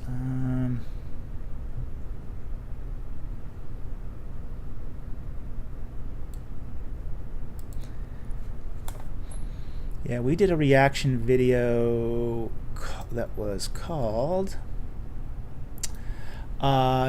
he had done a video, Ron Wyatt did a video called Joseph, the Architect of the First Pyramid.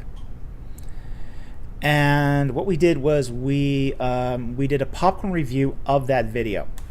And it covers basically, he had done a trip to Saqqara where he visited the Step Pyramid and, showed a machine that was used to lift supposedly stone blocks up the Great Pyramid. And he did this back in the day when one could still get away with doing experimental archaeology on a pyramid.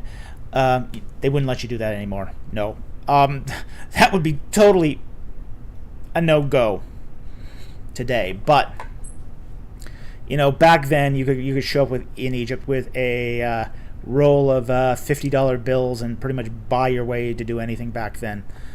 But essentially he had done this video where he had taken a trip to Egypt and try to show Joseph as the builder, the architect of the pyramids. And he interprets the text in some crazy ways. The Egyptian text, anyway. So yeah, we've done 2 videos on Ron Wyatt. Unless if you can suggest a video that we think we should review, we're always open to suggestions. In fact, all our popcorn reviews come from subscriber or Patreon suggestions. Obviously, if it comes from Patreon, we'll give it higher priority than say and consideration than say maybe a random subscriber. But everything comes from subscribers. The thing with doing our popcorn reviews is they sort of have to fit a certain format. That format is they have to be usually between 30 to 50 minutes, not much longer, not much shorter. They have to be something that we can use in a popcorn review without getting swatted by copyright strike. So it has to be something that's either out of copyright or where the copyright holder is not enforcing his rights. So that way, because of that, it can't be like fiction. It has to be a real documentary by a content creator that's not going to enforce their copyrights, like the History Channel. Just make a note. YouTube does not honor fair use. Yeah.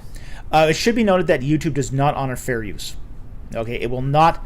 YouTube gets paid to protect media companies' copyright claims, so it will not usually find in the favor of a content creator who's using it for educational, teaching purposes. It just won't find it in favor of them, and it doesn't have to. Okay. The other thing is it can't be somebody who is litigious, because we don't have deep enough pockets to fight lawsuits. So we do get a lot of people asking us for to do popcorn reviews of Simcha Yakovovich's Exodus videos, and we're not touching those. We are not touching those at all. Yakovovich is a notorious frivolous lawsuit litigator, and we just don't want any involvement in that sort of mess. So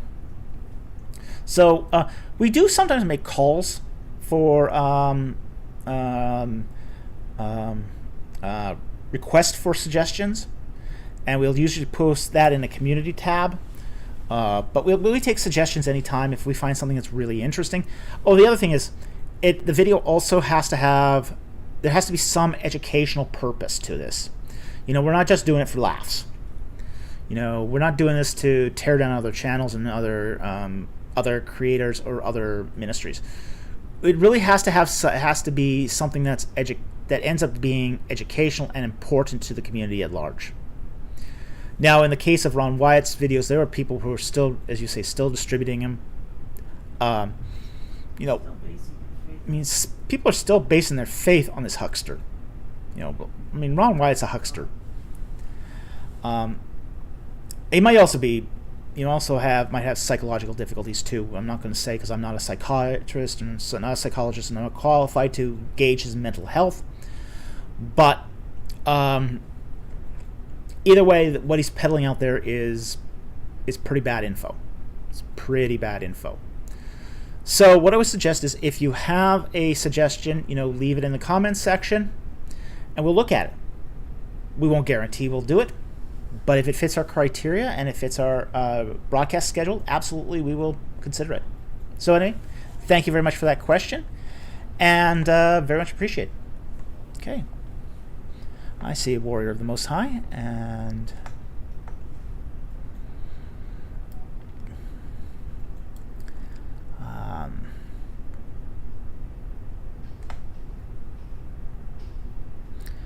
so warrior of the Most High, he goes, how hard is it studying philosophy in college? That's a difficult question. Some aspects of philosophy was pretty easy. The hardest thing about philosophy in college is keeping up with reading. It's a lot of reading. You're reading every night, many hours. You spend many hours reading, and you end up having to read the same text over and over and over and over and over and over again to get the most meaning out of it. So that's the most difficulty. The difficult thing about studying philosophy is structuring your day in such a way that you've got enough time to read.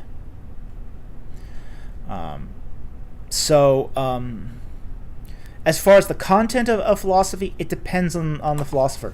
Some philosophers write very lucidly, and it's very easy to understand what they're reading. Others, are quite cryptic, like Immanuel Kant. He can be quite cryptic at times. It's not philosophical reading. It's not something you can skim. So you have to pay very, very. It's a very sort of exhausting thing to do, philosophical reading, because you are having to pay attention. You have to be a mindful reader as you read it. So, with that said, however, there are some other aspects of philosophy that can be quite difficult too, like symbolic logic. For somebody who's used to the humanities and doing a lot of reading, symbolic logic provides a different challenge, because it's almost more like mathematics in its symbolic treatment of logical premises. So that can be very challenging to people who are not, who've never done symbolic logic before.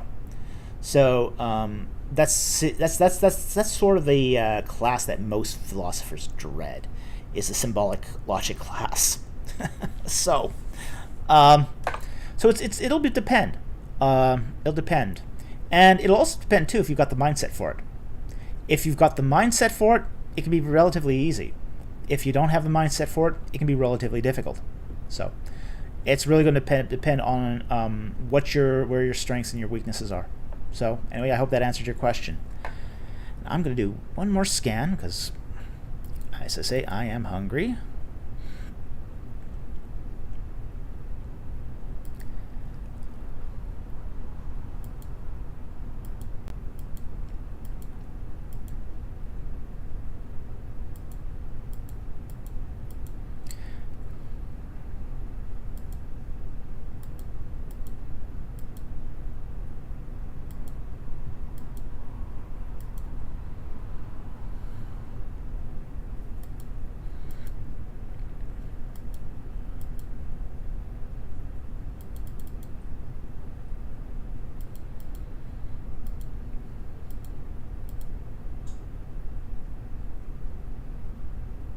All right, I'm going to take this question, and it's going to be the last question of the night.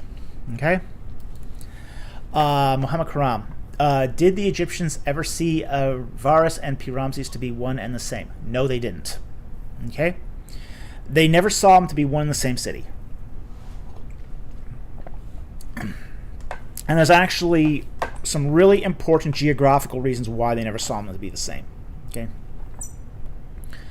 The first reason is they were actually separated by 2 kilometers.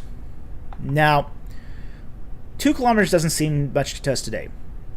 And that's because our mental and spatial geography has changed with the modern times. We are, in many sense, as a victim of rapid transit. We get into a car and we zip along, 2 kilometers goes, 30 seconds later, you're past 2 kilometers already. I mean, you just zipping through, and that's 30 seconds. That's nothing at all. Walking 2 kilometers is different. Okay? You walk 2 kilometers, and that's maybe a 12-minute walk. That's still a good long walk, and if you're, carrying stuff maybe at 20 minutes, that's long enough to know that there's a difference between where you are and where you're going. Okay? The thing is, in the ancient world, many towns were that close and were still seen as different towns. The city of David versus Jerusalem. Bethlehem is definitely different than Jerusalem, even though they're physically very close together. Geography, the perception of geography in the ancient world was such that even if it's relatively close, if there's any substantial difference that separates them, they're seen as different towns. And 2 kilometers is more than enough to establish that. Okay? Now that's the first reason they didn't see them the same. Second reason they didn't see them the same was that Avaris was on the south bank of the Pelusiac branch of the Nile. It's on the southern bank. Pi-Ramses was actually on an island. So Pi-Ramses was surrounded by water 365 days a year. Okay? It was geographically isolated. Okay? So that's the second reason they didn't consider it the same. Because it actually wasn't the same site. There was no sort of physical transition between one and the other. The third reason was that they were actually concurrent cities at one point. During Dynasty 19, early Dynasty 19, Avaris was fully occupied, as was Pi-Ramses. So they were considered to be concurrent cities. Okay? Fourth reason is after Pi-Ramses was abandoned, after Avaris was abandoned, the port at Avaris was still in operation. It was the major seaport for both Avaris and Pi-Ramses. And when you look at, say, late Dynasty 20, this is long after of the major part of the city of Avaris had been abandoned. So into Dynasty 20, they're still calling the port at Avaris the port of Avaris. Okay, it's not being referred to as the port of Pi-Ramses. It's being still talked about as the port of Avaris. So even as late as the end of Dynasty 20, they're still talking about Avaris as being separate from Pi-Ramses. So there's no way. There's just. It's just not. They weren't ever seen as one and the same. And there's plenty of evidence to show that they weren't ever considered to be the same place. So anyway, I hope that answered your question. It is a question I get fairly frequently, especially given the tall tales given by David Rohl and Douglas Petrovich. But geographically they're separated, and in the Egyptian mind they're separate also. So anyway, thank you very much for that question, and with that we are going to end tonight's live stream. I want to thank everyone for joining us tonight. Wow, what a great set of questions tonight, like always. We had actually a surplus of questions tonight, a lot of questions, and we always love seeing your questions. I want to again invite everyone to come on to our Discord server and continue the conversation. I flirt in and out of the Discord. I don't engage anything every conversation, and I don't answer questions on Discord. But you can get some of my anime recommendations there, and I'll enter some conversations.